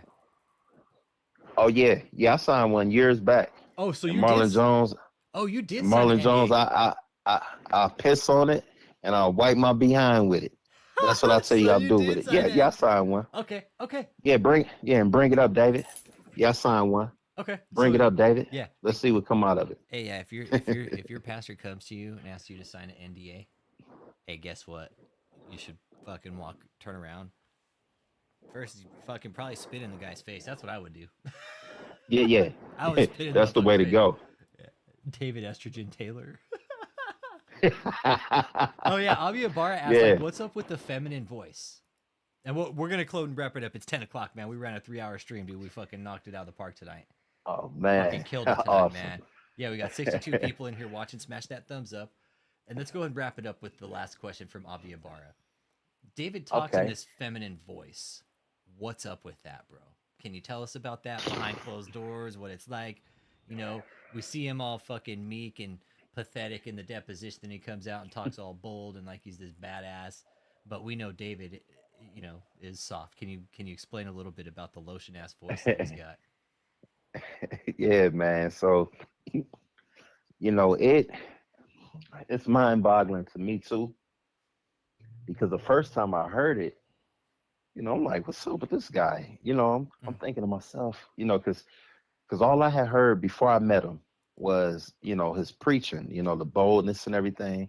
But then when when I spoke to him on the phone, the first night I had gotten there to St. Louis, he was out of town, and his now ex-wife had called him on the phone so we could talk to him for a quick second. He gets on the phone, he says, hi, this is your friend David E. Taylor. And I'm thinking, no, this ain't the same guy, And I'm like, all right, man, maybe he a little bit under the weather or something. Then I see him in person. He came back, to St. Louis, and hi, Cliff, hi, Ashley. Oh, just like, okay. And then I'm thinking, do Jesus talk like this, or is this just him? Because it was weird to me, man. And then I see, he's like that.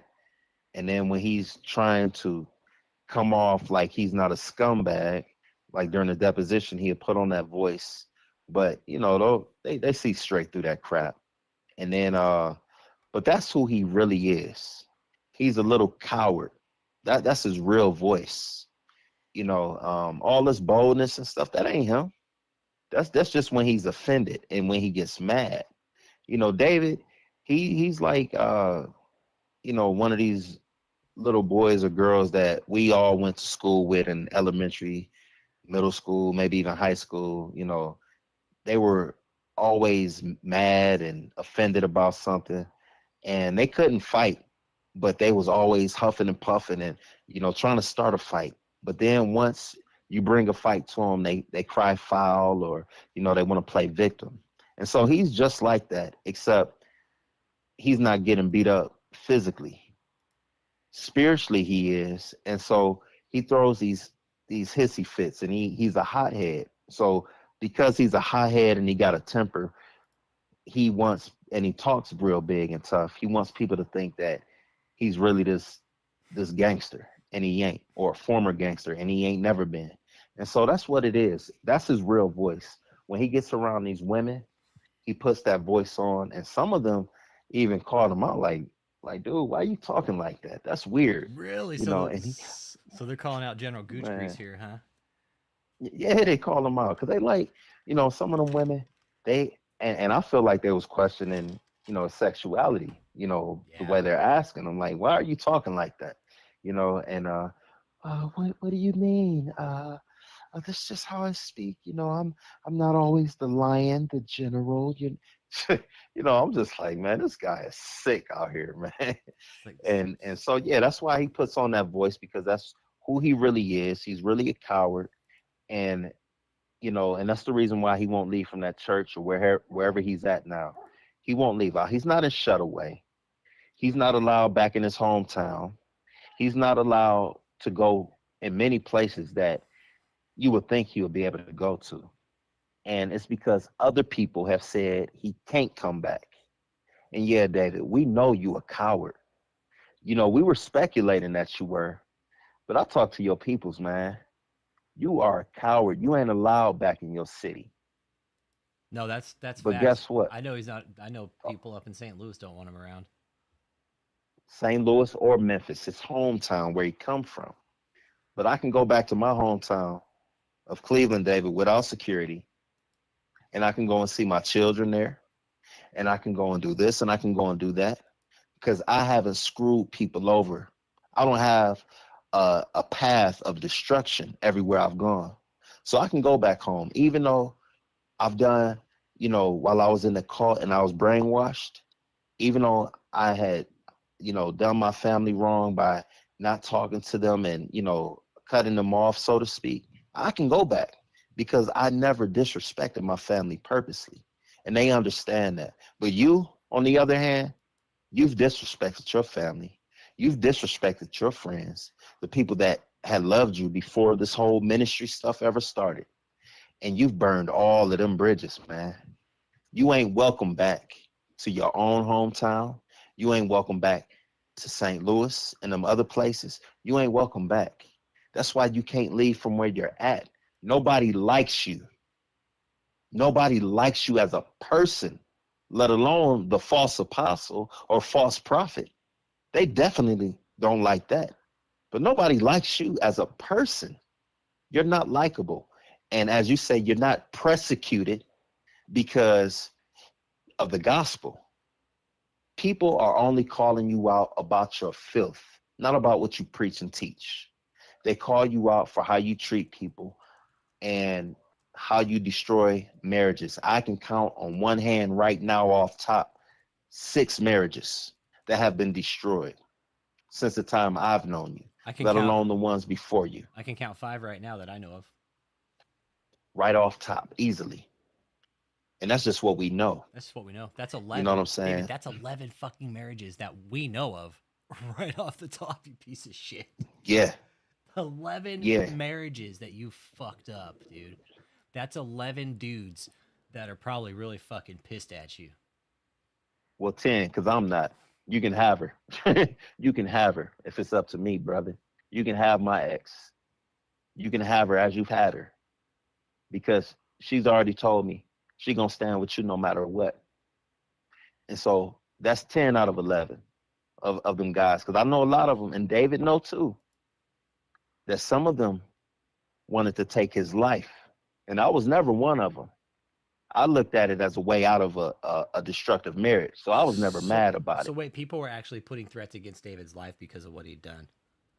Oh, yeah, they told him directly. Oh, okay. They told him directly, So and he that's had- why he wanted, and that's why he wanted me to take the blame, because he knew these men were serious. And I would go to them and tell them it was me who was talking to your wife, because they trusted him as a quote unquote apostle or a spiritual father, and he took their wives and had sex with them. But you know me, they were like, you know, they didn't like it, of course, but it wasn't as much of a slap in the face as somebody that they trusted with their life. You know what I'm saying? And so yeah, and I'm sure all of the men ain't healed. I'm sure they not, because you know, David just want to brush everything under the rug and act like even if somebody gets mad at him for something that they should be mad about, like they're the bad guys. But David, I'm telling you, this demonic, I don't even know what to describe it as, but this demonic force field or protection that you've been having all these years, it's over. It's over. You're not escaping this, spiritually or physically. You're not escaping. So I hope you listening loud and clear. And as we get off this phone, you better think twice about the next messages that you decide to send. You better think twice about the next words that you allow to come out your fat, stinking mouth, because you're going to eat these words. Every curse that you put out, boy, you're going to eat them up. And all of y'all who's speaking these curses and sending these messages along with David, you better repent too. Because I told y'all from the very beginning, staff, I got no ought against y'all, because I was in y'all position. But I'm telling you now, y'all better repent. Do not follow this man, because he's blind spiritually and he's leading you into a ditch. And so, in closing, I want you to know once again, staff, I love y'all, but this is crunch time. And the Most High says you have a decision to make personally. Either Not be David. delivered, Not David. not David. You You. have a choice to make.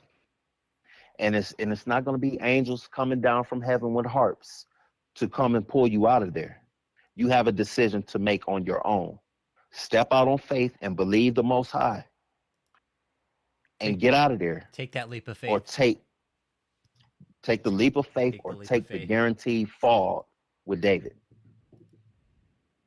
That's the message. That's the real leap of Take faith. the leap of faith and get out of that cult and know that the Most High got you and nothing is going to happen to you. Yep. Or take that fall with David. Yep. God's going to have your back. Yes, he will. I know it. God's going to have your back. And he's telling me to tell you that. Yeah, he got your back. He got your back. We got your back too. Oh, yeah. We got your back too. We might real steppers. We might be hard asses out here, but you know what? We know what David's doing to y'all, man, and this is solid proof right here. That's right. Proof. So we'll go wrap it up there, man. We ran a 3.5 hour stream. Again, it's been an absolute privilege. I know it's fine. Every time though, this is what matters. This is why we did this, sir. Right? This is why we're here, right? Because there's channels doing stuff about other cult. You know, there's some on Scientology and other cults and stuff. But right now, Scientology is a different story, right? That's a whole other different shitstorm of a fucking cult. But David, yeah, it is. David's blatant disregard for the law and just fuck you, I can do no wrong, I'm the apostle. No, David, guess what? Your fucking time is up, my man. It's up, boy. Tell it, Cliff. Yeah, love you're here for you. Yeah, we're here, man. This is a community, and we're gonna talk about these. I love y'all too. Yeah, we're gonna keep talking about these. David's not the only one. There's a lot of them. No, out he there. ain't. He's just the first one. Number one. He's just the first of many that's gonna topple. Yep. So we'll go and wrap it up there, Cliff. Again, it's been an absolute wonderful having you again, man. Again, always man. Alex, man. Love it. Always, brother. I thank you, man, for opening this up, you know, so that we can help the people and you know, all the listeners. I thank y'all for y'all love and support and prayers and y'all my family. You know what I'm saying? Like I used to get up there and tell them that they're, you know, and I still consider them my brothers and sisters, but in reality, that was a twisted family there, because you got your spiritual incest and all types of other crap going on, man. But y'all are my true family, man. The ones that is really in these spiritual trenches with me. You know what I'm saying? Doing this dirt work to get Satan out of these people's lives, the best of our abilities. And being Cliff, empowered by the Most High. Yes. Cliff opened a floodgate, by the way. It's just that floodgate hasn't been revealed yet. Oh yeah, because it's coming. It's coming, brother. Yeah, It's it coming, is. The floodgate's been open. Trust me. and that's all I did. I pushed the button for the floodgate to open. But it's a team effort, and I'm telling you, David, you had your chance. You tried to destroy us when you had us in your grip, but the Most High would not allow it. You've already lost this battle, man. You've already lost it, David. And so, Alex, thank you again, man, for starting this movement against this clown. Because the circus is about to leave, man. We about to shut the circus down, The tent's about to come down. and it's coming down. All right. And once David is out of here, man, the people will be free. Yeah. Yep. We got to get them help after that. Yes. We got to break that cycle. We got to get David off the table. That's number one. Yes, that's right. All right, brother. You be good. Have a good night. Thanks again for the time of You too, time man. out of your evening. And we appreciate it, man. And I hope we can get some more sometime later on.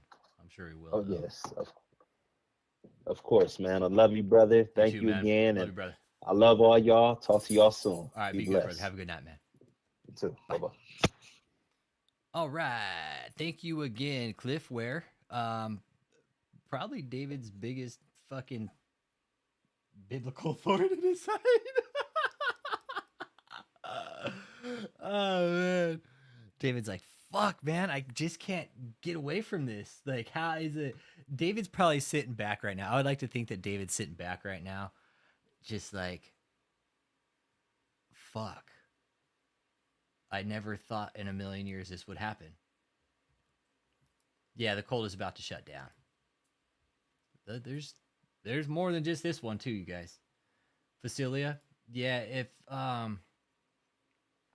If any of you guys want to get in touch with Cliff, all right, he's got full discretion with my information. If you guys ready to get your stories out and you want to talk, you guys can get my information from Cliff, and we'll do an interview just like this, to where you don't have to show your face. Okay, you guys know who Cliff is. You guys are hearing him.